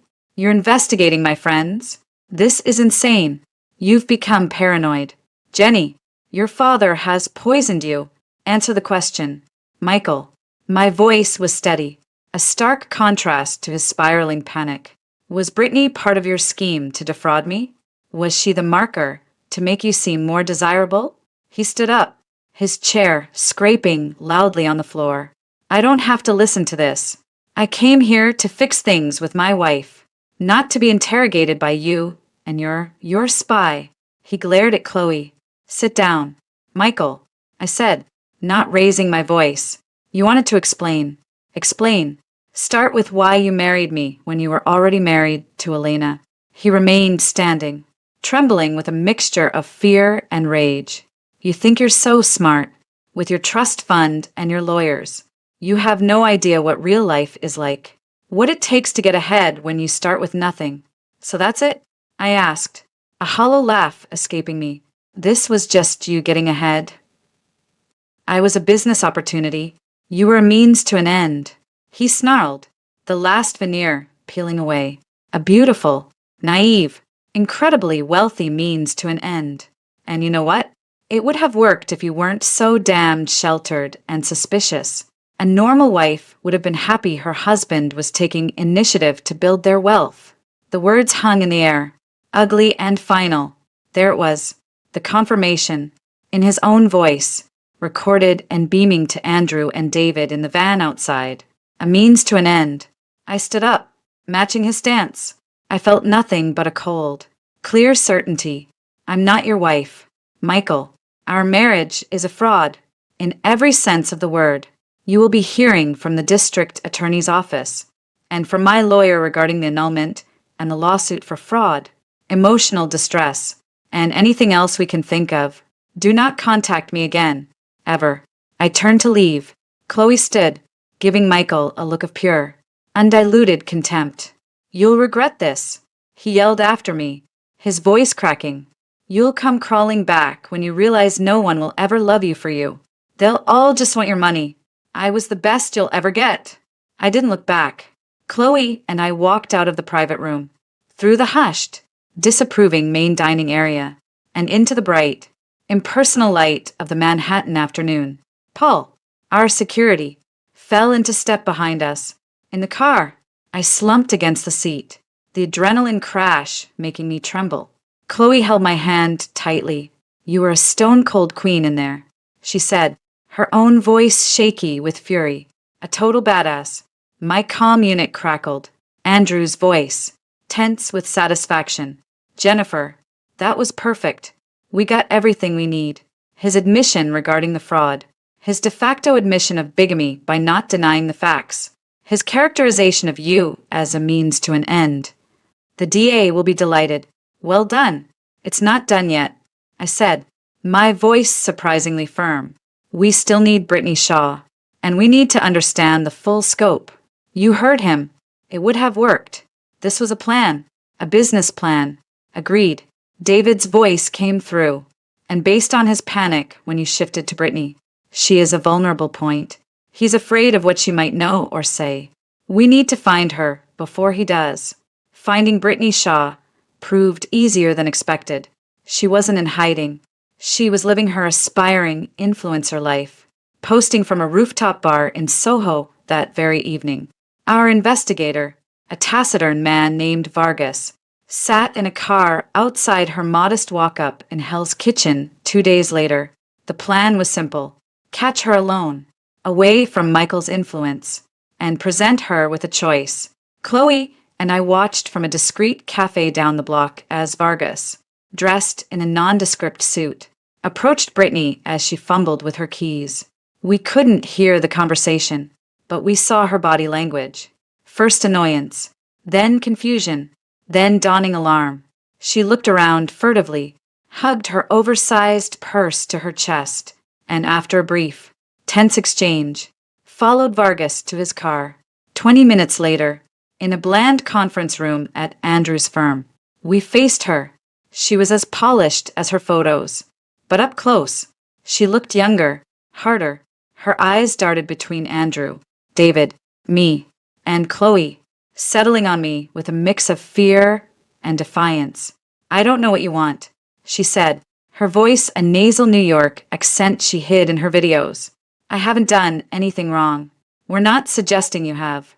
Ms. Shaw, Andrew began, his tone avuncular. We're trying to understand your relationship with Michael Carlson. He's my boyfriend. It's complicated. Complicated because he married someone else 4 years ago? Or complicated because he married Jennifer here 2 weeks ago? Chloe snapped. Brittany's eyes widened. He what? He married me, I said, holding up my left hand, the wedding band still there, feeling like a brand, legally, while being legally married to a woman named Elena, and while, according to social media and a shared lease, being in a relationship with you. The defiance crumpled. Her face, carefully filled and contoured. Seemed to sag. He said they were separated. He said it was just paperwork. That she was his crazy ex who wouldn't sign the papers. He said he needed the divorce to be final before he could really be with me, before we could use his access to capital to start our business. The last part came out in a shamed whisper. Access to capital, David repeated, meaning Jennifer's trust fund. She nodded miserably. He said he had an in with a wealthy family, that he was advising them, and there were opportunities. He said once his own divorce was final and he had his big score, we could launch Bishaw Concierge for real. He even had logos mocked up. She dug in her purse, pulled out her phone with trembling hands, and showed us a sleek logo. He said this was our future. It was so pathetic, so transparent. Michael had been running the same playbook, with minor variations, on multiple women. I was the big score. Brittany was the future, he dangled after the score. Elena was the partner in crime. Did you know about the attempt to transfer money from Jennifer's trust? Andrew asked. Brittany looked genuinely confused. What? No. He just said things were taking longer than expected, that the family was being difficult. Did you ever meet a woman named Elena? I asked. Her face darkened. Once, at a dinner. She was intense. She kept asking me about my family, my background. She said, Michael talked about me all the time. It felt weird, like a job interview. Michael said she was his business manager, a real ball buster. Elena, vetting the competition, ensuring the marker was playing her part and wasn't a threat to the primary scheme.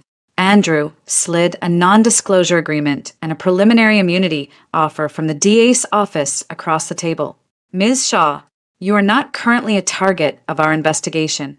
However, you are a material witness to Michael Carlson's pattern of deception. If you are willing to provide a full statement about your relationship with him, his promises, his discussions about finances and opportunities, the DA will consider this cooperation. It would also likely protect you from any charges of conspiracy, should they arise. She read the document, her hands shaking. What happens to him? She asked, not looking up. That depends on the justice system, David said, but with your testimony, and Jennifer's, and the documentary evidence, his chances are very poor. She looked at me then, really looked at me. I saw no sympathy there, only a raw, furious humiliation that mirrored my own. She'd been played, too, just for smaller stakes. He told me you were a spoiled heiress, she said, her voice bitter, that the marriage was a favor to your dad, a business thing, that there was no love there, that you were cold. I didn't respond. Her need to belittle me, even now, was part of the sickness Michael had cultivated. She picked up the pen. Where do I sign? A week later, the trap was set.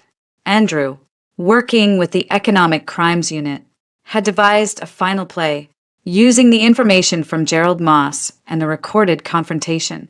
They had enough for an arrest, but they wanted the full picture, a clean, undeniable closure, an email appearing to come from David Chen's assistant, but actually crafted by the DA's tech experts, was sent to Michael. It stated that due to internal procedural reviews and potential discrepancies raised by Jennifer, the initial fraud claim was being re-examined.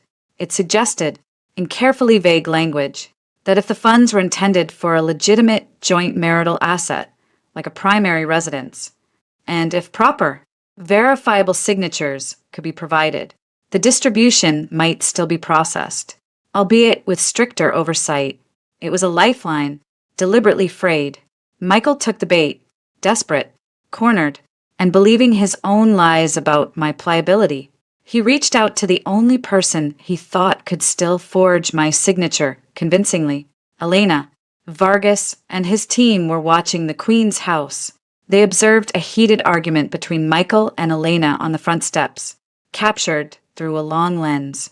Then, 2 days later, they followed Elena to a Kinko's in Astoria. Through the store's window, they filmed her using a computer station, accessing files on a USB drive, and printing documents. She was nervous, looking over her shoulder. She then drove to a Starbucks in Forest Hills. Michael was waiting, Vargas, posing as a guy on a laptop, sat 2 tables away. His directional microphone picked up their conversation. "Did you get it?" Michael asked, his voice strained. "It's not as good as the last one," Elena hissed, sliding an envelope across the table. "The pressure, it's harder to get it right. And this new request has more fields. It's asking for notarized copies of your marriage license to her. For God's sake, it's just verification. They're covering their asses. It's a good sign. It means they're considering it. This is insane. Mikey, she knows. Her lawyers know. That investigator has been sniffing around my salon, which is why we need this to go through now. Once the money hits the LLC account, we're gone. New identities. Costa Rica. Whatever. But we need this last push. Sign the damn papers. We'll get Moss to notarize them. He's desperate, he'll do it. They didn't mention my name. They didn't need to. The context was clear. The envelope contained a new, improved fraudulent request. They were doubling down. It was all the district attorney needed.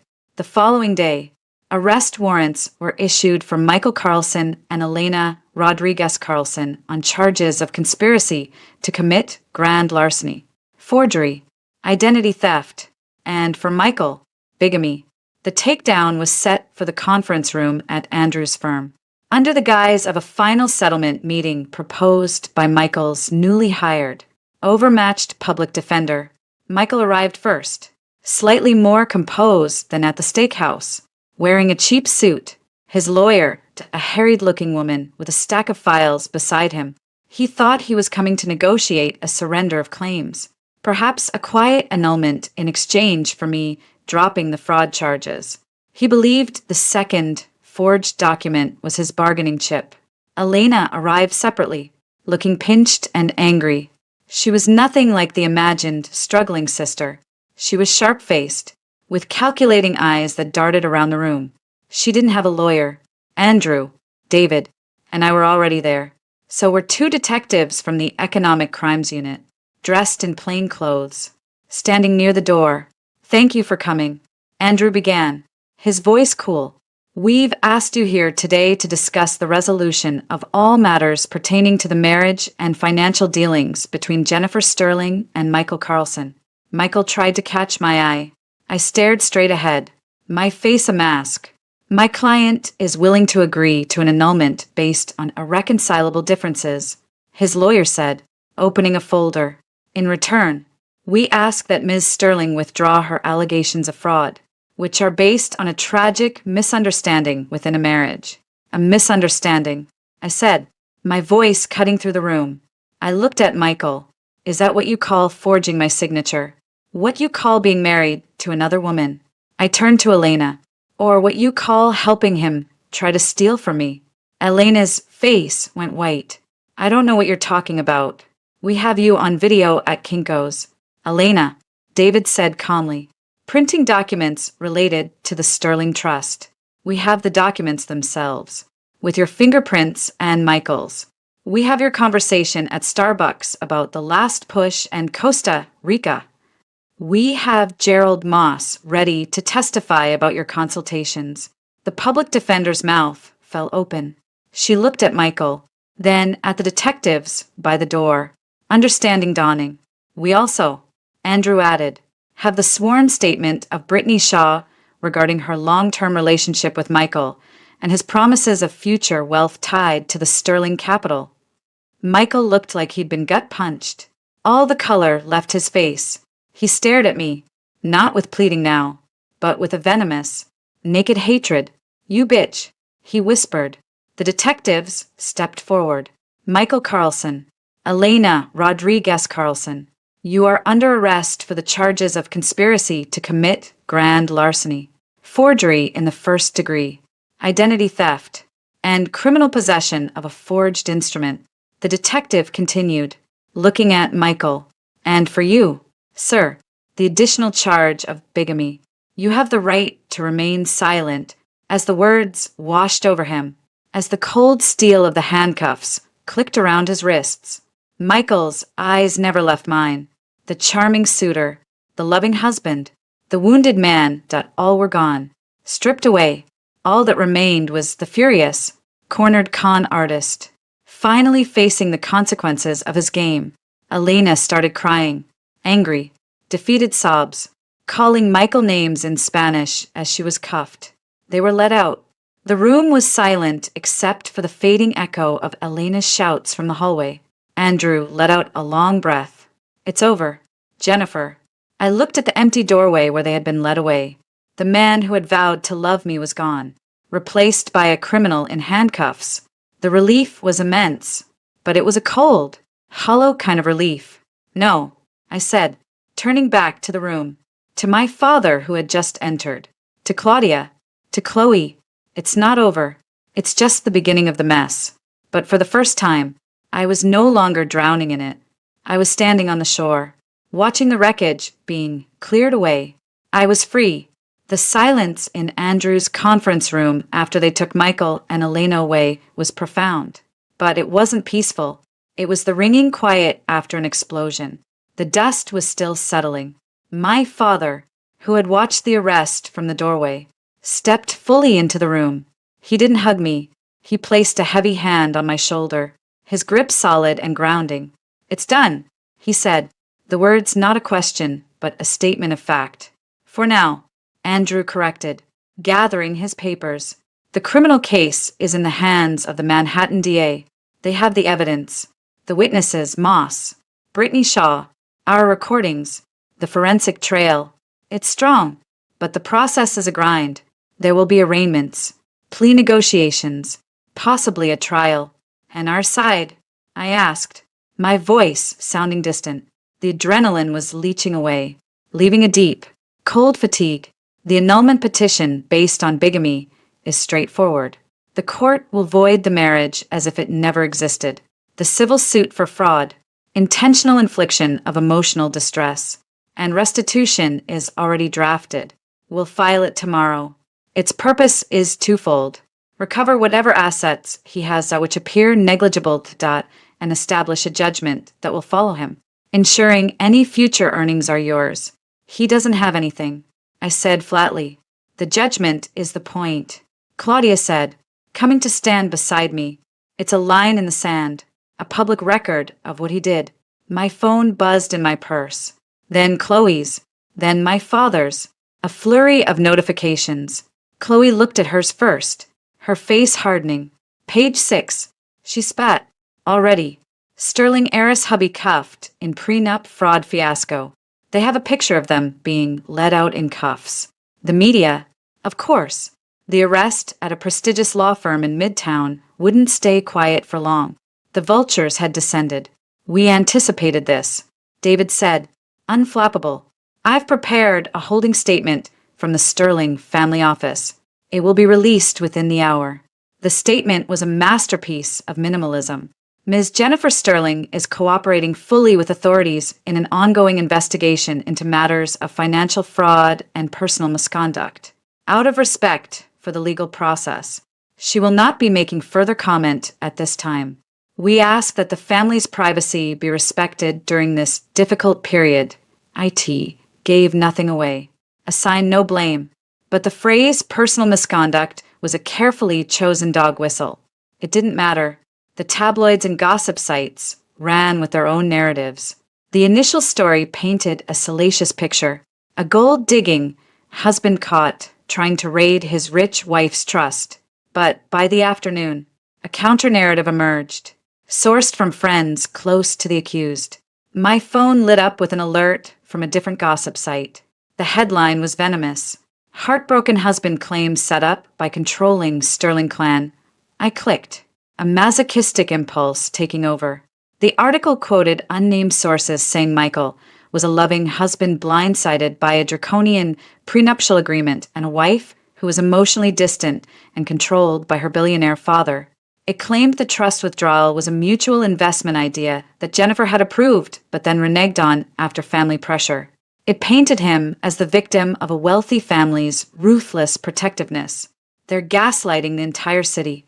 Chloe fumed, reading over my shoulder. He's feeding them this crap from a holding cell. He's playing the only card he has left, Andrew said, his mouth a thin line. The sympathy card. He's trying to try the case in the court of public opinion, hoping to pressure the DA or influence a potential jury pool. We need to fight back, my father said, his voice tight with anger. Release the facts. The bigamy. The other woman. No, I said. The word surprised everyone, including me. They all looked at me. Not yet. Andrew, you said the DA's case is strong. They have the facts. If we get into a public shouting match, we lower ourselves. We look defensive. We make it a spectacle. I was paraphrasing something my mother had once said about never arguing with someone who buys ink by the barrel. The statement is enough. For now, Andrew nodded slowly, a flicker of respect in his eyes. It's the smarter play. Let the official charges speak. Bigamy is a matter of public record. It will come out. When it does, his loving husband persona collapses under its own weight. The waiting was agony. The story had legs. For a week, it was a fixture in the tabloids. Photographers camped outside Claudia's building. I became a prisoner in her elegant apartment, watching my own life or a grotesque parody of it play out on screens and newsprint. Michael, through his lawyer, gave a tearful interview to a cable news outlet from Rikers Island. He looked haggard, pale, and utterly convincing. I love my wife, he said, his voice breaking. I made mistakes. I was trying to protect my family, to build a future for us. The pressures, the expectations from her world. I got in over my head, but my heart was always with Jenny. It made me physically ill. Chloe had to take the remote and turn it off. Then, a break. An investigative reporter from a reputable financial news outlet, who had been digging into the court filings, published a piece. It was dry, factual, and devastating. It detailed the existence of the 4-year-old marriage license to Elena Rodriguez Carlson. It mentioned the mystery woman, Brittany Shaw, and her cooperation with authorities. It laid out the mechanics of the forged trust document and the Shell LLC. It didn't take sides. It just presented the documents. The public tide turned. The heartbroken husband narrative began to crumble under the weight of cold, hard data. The headlines shifted. Cinderella Man's story unravels. Bigamy allegations surface in Sterling case. The commentary became less about a marital spat and more about a sophisticated fraud. Through it all, I felt detached, floating. I attended meetings with Andrew and the DA, reviewed documents, answered questions. I was a good witness. Calm, clear, factual. But inside, I was numb. The numbness broke one evening. A week after the arrest, I was in Claudia's library, staring at a legal pad where I was supposed to be jotting down emotional damages for the civil suit. The words wouldn't come. All I could see was Michael's face at the altar, the seeming sincerity in his eyes. Claudia found me there, the pen unmoving in my hand. It's okay to not be okay, Jenny, she said softly, sitting opposite me. I am okay, I said automatically. I'm fine. We're winning. You're not fine. You're in shock. You've been betrayed in the most intimate way possible. Your judgment, your trust, your body, your future, all violated for a price tag. It's okay to grieve. Grieve for what?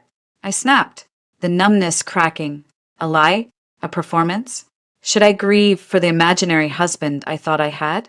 Yes, she said simply. You should, because you loved him, or you loved the man he pretended to be. That love was real on your end. Its death deserves mourning. Don't let anger and legal strategy be the only things you feel. It will eat you alive. The dam broke then, not with dramatic sobs, but with a silent, shuddering collapse. The horror, the humiliation, the sheer waste-off, it all crashed over me. Claudia didn't try to shush me or offer platitudes. She just sat there, a steady, silent presence, as I cried for the first time since the phone call in the Hamptons. Later, Chloe arrived with takeout and a no-nonsense attitude. Okay, wallowing period over, she announced, though her eyes were soft. We're done being victims. Starting now, we're on the offensive, the personal offensive. What does that mean? I asked, wiping my face. It means we're not letting this define you. First, you're seeing a therapist. My friend Liza. She's amazing. She specializes in trauma from exactly this kind of predatory bullshit. You have an appointment tomorrow. Second, you're not hiding. We're going out. Not to a club. For God's sake. To a movie. In the afternoon. With hats and sunglasses if you want. But we're going. You need to remember what normal life feels like. I started to protest, but the fight was gone. She was right. The therapy was brutal and necessary. Liza, a woman with a kind face and sharp eyes, helped me untangle the guilt from the grief. You're not stupid for trusting, she said in one session. Trust is a requirement for love. He weaponized that requirement. That's on him, not on you. Your job now is to learn to trust your discomfort. That little voice you ignored when things didn't add up. Going out with Chloe was a different kind of therapy. The first time, I flinched at every camera phone. Sure, I was being photographed, but the world, for the most part, didn't care. We were just two women watching a dumb comedy. The normalcy was a bomb. Then, the letter came. It arrived at Andrew's office. Forwarded to Claudia's. Plain white envelope. Rikers Island return address. Michael's handwriting. I almost threw it away unopened. But something morbid curiosity, a need for finality, made me put on gloves and slice it open. Jenny, I know you probably won't read this. Or your lawyers will. I don't care. I need to say this. I'm so sorry. Not for what the lawyers say I did, but for hurting you. I never meant to. I got caught in a web. Elena, she's my sister, but she's sick. She has a gambling problem. Debtors, they were threatening her. Us. I saw a way out with you. A fresh start for all of us. I fell in love with you for real. That part wasn't a lie. I thought if I could just fix things for my family, I could be the man you deserved. It all went wrong. I'm not the monster they're painting me as. I'm a man who made terrible choices trying to help people I love. Please, I'm begging you, don't let them destroy me. Talk to the DA. Tell them it was a misunderstanding. We can still fix this. We had something real. I know you felt it too. I love you. I always will. Michael. I read it twice. The manipulation was so transparent now. The blame shifting. Elena's gambling problem. A new detail. The minimization, terrible choices. The romantic love bombing. I fell in love with you for real. The plea for rescue. It was the same script from the steakhouse. Just on paper. I didn't feel rage. I felt a profound, weary pity. And then, nothing at all. I took the letter, placed it in a new envelope, and wrote evidence. Do not destroy on it. I gave it to Andrew the next day. No desire to write a rebuttal? He asked dryly. He's not talking to me. I said, he's talking to the character he created in his head. There's no point. The criminal justice machinery ground on. The arraignment was a procedural blur on a video screen. Michael and Elena stood before a judge, listened to the charges. Michael pleaded not guilty to all counts, his voice firm, playing the wronged man. Elena, through her lawyer, entered a plea of not guilty as well, but she looked hollow, a puppet whose strings had been cut. The judge, citing the severity of the charges and the substantial flight risk, given the attempted wire transfer and the Costa Rica conversation, denied bail for Michael. For Elena, given her community ties and lesser role as perceived by the DA, bail was set at a high figure she couldn't meet. They were both remanded. Watching Michael's face as the judge said remanded without bail was the closest I came to feeling vindication. The arrogant mask slipped for a second, revealing pure, unadulterated terror. This wasn't a game anymore. This was steel doors closing. As we left the courthouse, a small crowd of reporters surged forward, cameras flashing. Ms. Sterling, do you have any comment? Jennifer, do you believe justice will be served? Are you relieved he's behind bars? I stopped. Andrew put a protective hand on my arm, ready to steer me away. I looked at the reporters, at their hungry faces. I thought of the lies Michael had fed them, the distorted picture they'd painted. I didn't smile. I didn't cry. I just met the lens of the closest camera and gave a small, slow nod. Then I turned and walked to the waiting car. My head held high. It wasn't a victory speech. It was a silent statement. I see you. I am here. I am not broken. The battle for the story, like the legal battle, was far from over. But for the first time, I wasn't just reacting. I was moving forward. The machinery of justice was a slow, grinding beast. Months bled into a year. The Sterling Carlson case, as the press dubbed it, transitioned from a tabloid sensation to a procedural drama in the court system. Andrew and the DA built an impregnable case, brick by evidentiary brick. The private investigator, Vargas, had done his job well. One afternoon, Andrew sat with me in Claudia's living room, a new file before him. We found them, he said, his voice carrying a grim satisfaction. Two others. My stomach tightened. Other victims? Potential ones. A Sarah Mendez in San Jose, a widowed tech manager, and Linda Forsyth in Tampa. Both had relationships with a man matching Michael's description, though he used variations of his name, Mike Carson, Michael Carrington. Both relationships followed a similar pattern. Intense courtship, talk of marriage, then a financial opportunity that required their capital. Did they lose money? I asked, a cold knot forming in my chest. Sarah was savvy. He asked her to invest $200,000 in a sure-thing real estate fund. She insisted on meeting his partners, seeing the paperwork. He ghosted her within a week. Andrew slid a photograph across the table. It was a screenshot from a security camera at a California restaurant. The man had his back to the camera, but the posture, the set of the shoulders, was unmistakably Michael. His arm was around a woman who was not Sarah, not Elena, not Brittany, someone new. He was multitasking. I whispered, the scale of his deception dizzying. Linda in Tampa lost $15,000. He claimed it was a deposit on a beachfront condo they would buy together. He vanished the day after the wire cleared. Andrew's expression was stern. We've contacted them. They were shocked, ashamed. Neither had reported it, blaming themselves for being gullible. They're willing to testify, if needed, to establish a pattern. This was no longer just about me. This was about a predator with a template. The humiliation I felt was now layered with a sickening sense of shared victimhood. He was just fishing, and I was the biggest catch. That's exactly right. A new voice said. David entered, holding his tablet. The pattern is textbook romance fraud.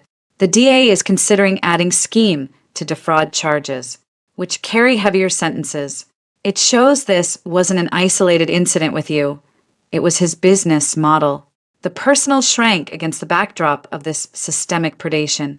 My heartbreak curdled into something harder, more purposeful. The trial date arrived.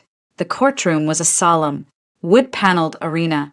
I sat at the prosecution table, between Andrew and the lead ADA, a formidable woman named Amanda Cruz.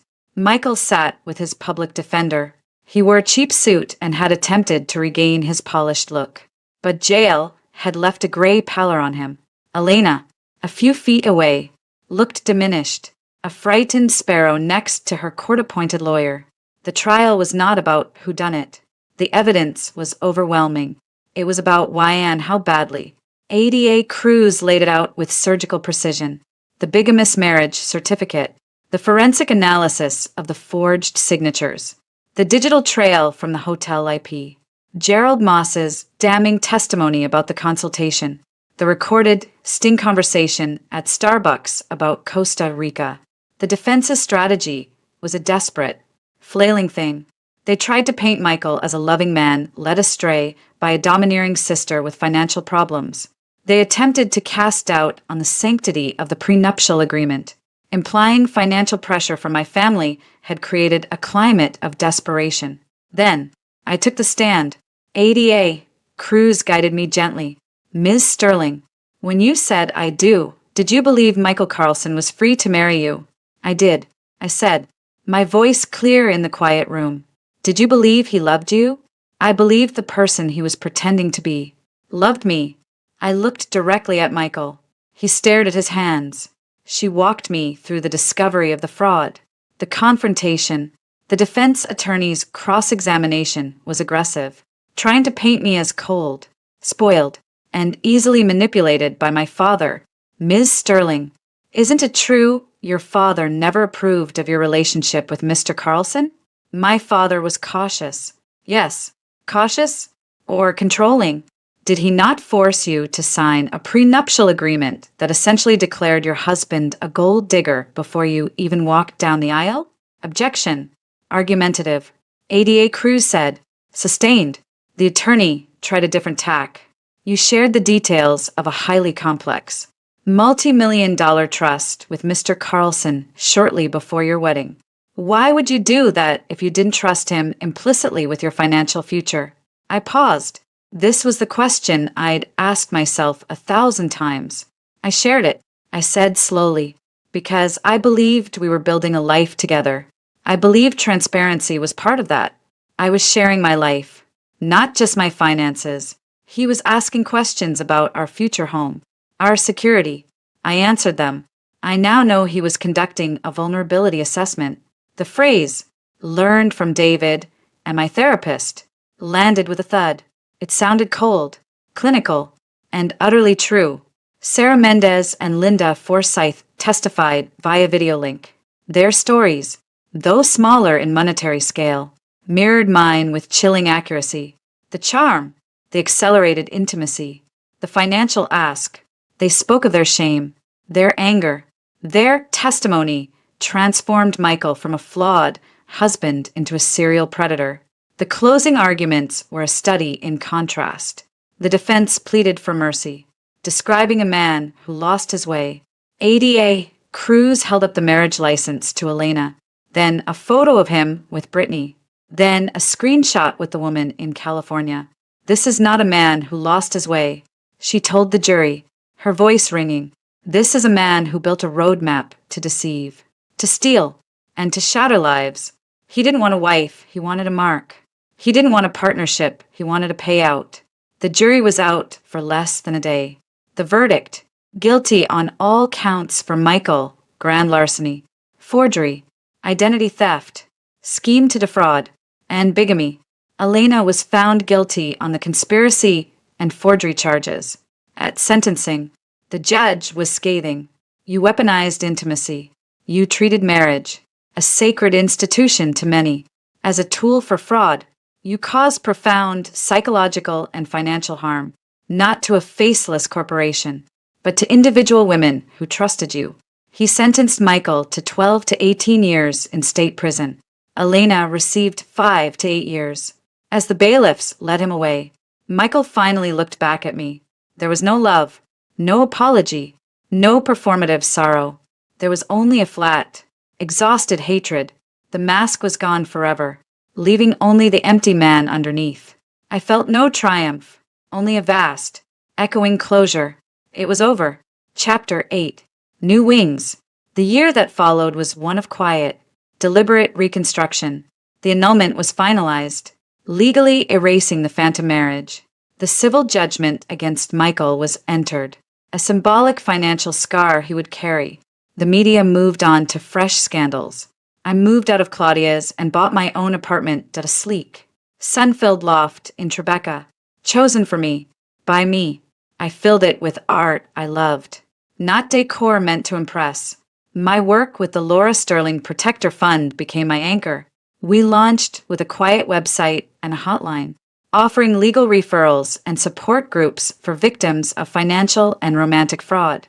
I didn't put my face on the campaign. Instead, we used anonymized stories, including elements of my own. The message was about education and empowerment, not pity. One evening, at a low-key fundraiser for the fund, held at the Metropolitan Club, I was discussing grant applications with our pro bono legal director when a man approached. He was tall, with kind eyes and an easy smile. Ms. Sterling, I'm Alex Carter. I work with the Legal Aid Society's Consumer Fraud Division. I just wanted to say the work you're doing is incredible. We refer clients to your resources constantly. We talked. He was smart, passionate about his work, and asked thoughtful questions about the fund strategy. He didn't ask about my past, my family, or the trial. He talked about policy gaps and predatory loopholes. It was refreshing. Later, Chloe nudged me. Alex Carter. Huh. I checked. Harvard Law. Pure public service track. No skeletons. And he looked at you like you were explaining the theory of relativity, not nonprofit tax codes. Interesting. Don't start, I said, but I smiled. A few weeks later, I agreed to have coffee with Alex. It was awkward. Tentative.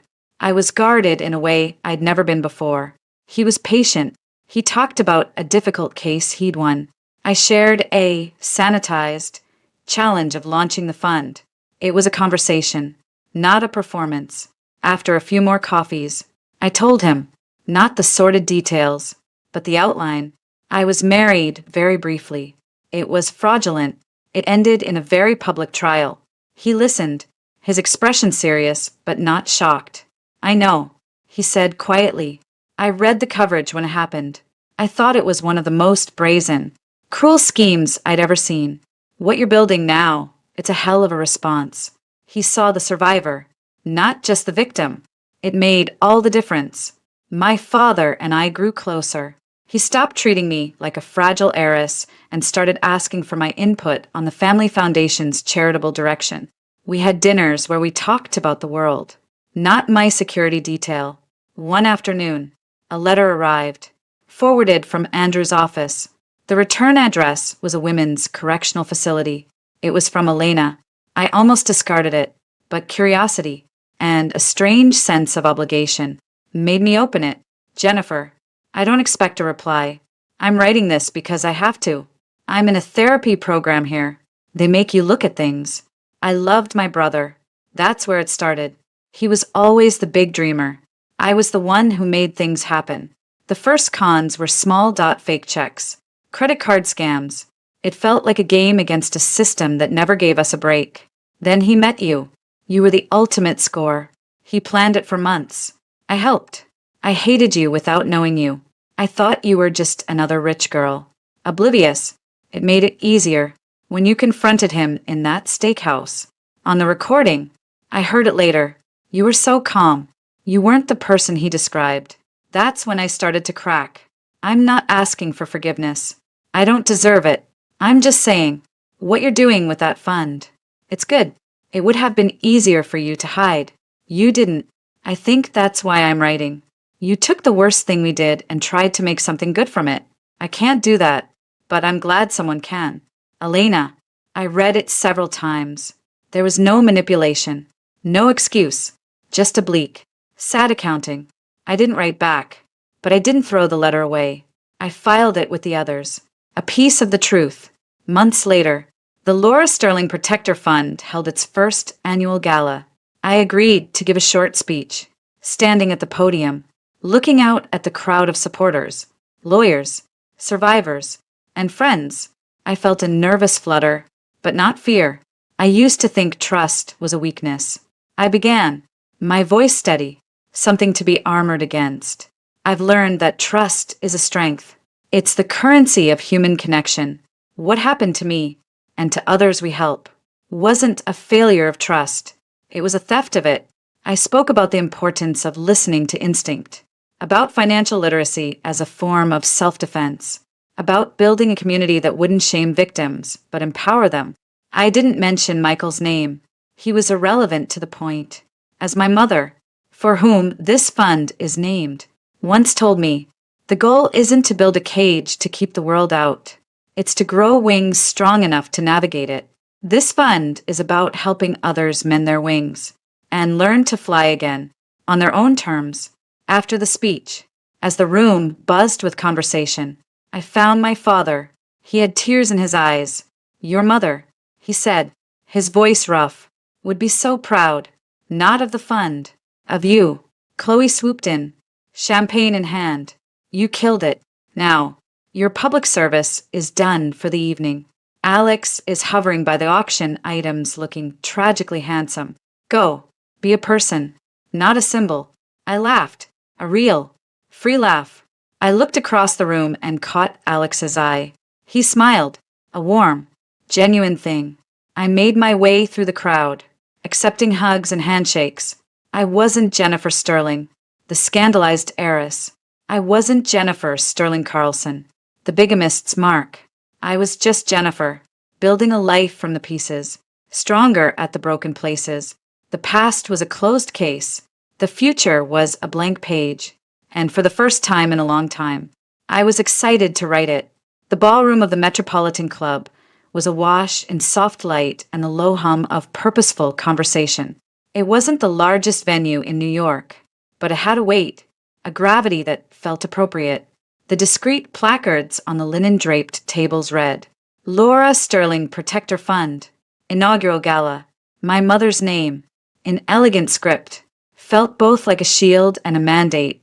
I stood, slightly apart from the main crowd, near a towering floral arrangement, adjusting the simple sheath dress I'd chosen.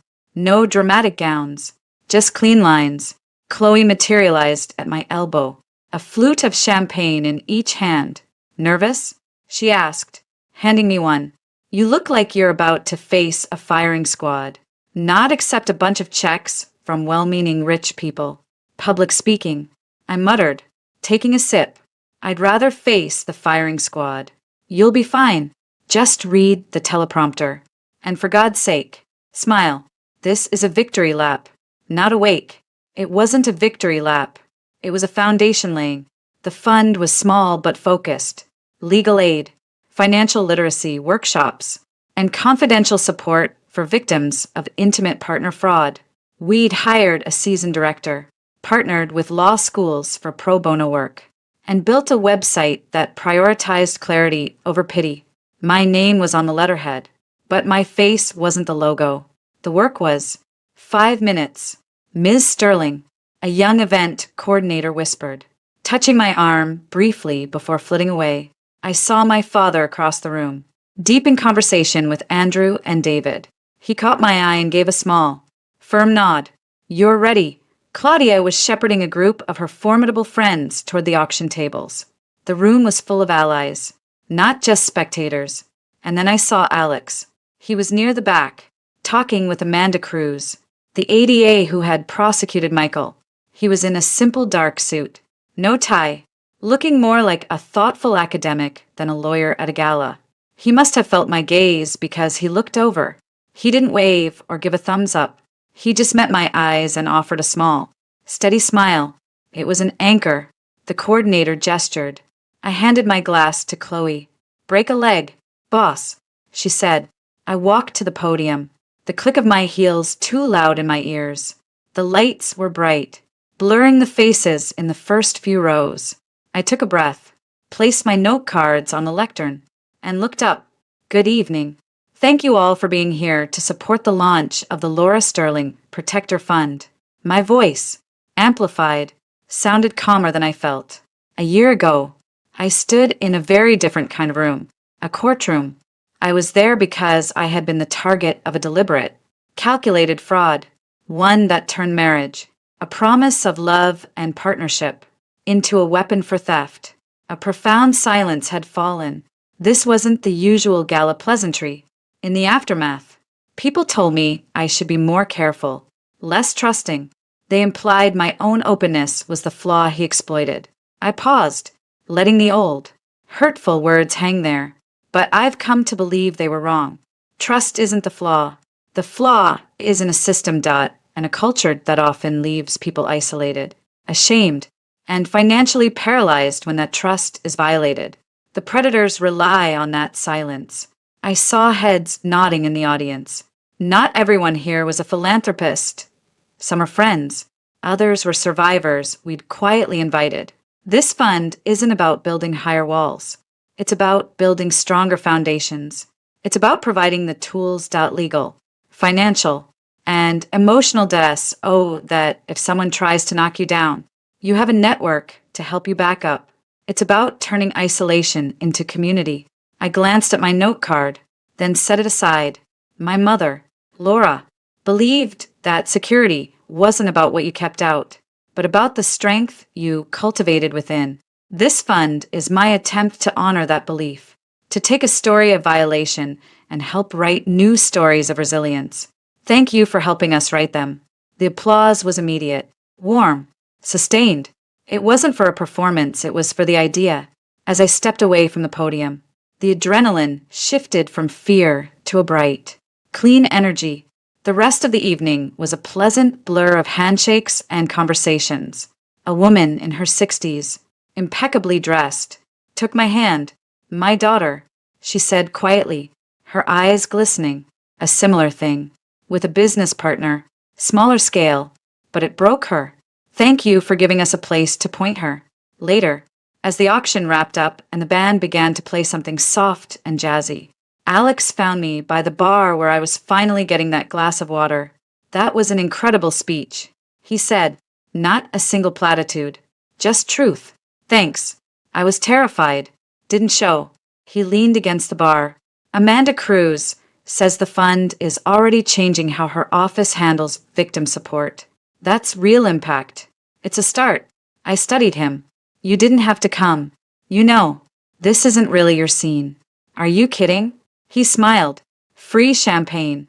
Watching you be impressive. Fighting the good fight. It's the best night I've had all month. Besides, my scene is usually a legal aid office with flickering fluorescents. This is an upgrade." I laughed. It felt easy. "Can I ask you something?" he said, his tone shifting slightly. "And feel free to tell me it's none of my business." "Okay, the work you're doing, it's amazing. But is it everything? Do you ever just get to be Jennifer, who likes bad movies and overpriced coffee, without the weight of all this?"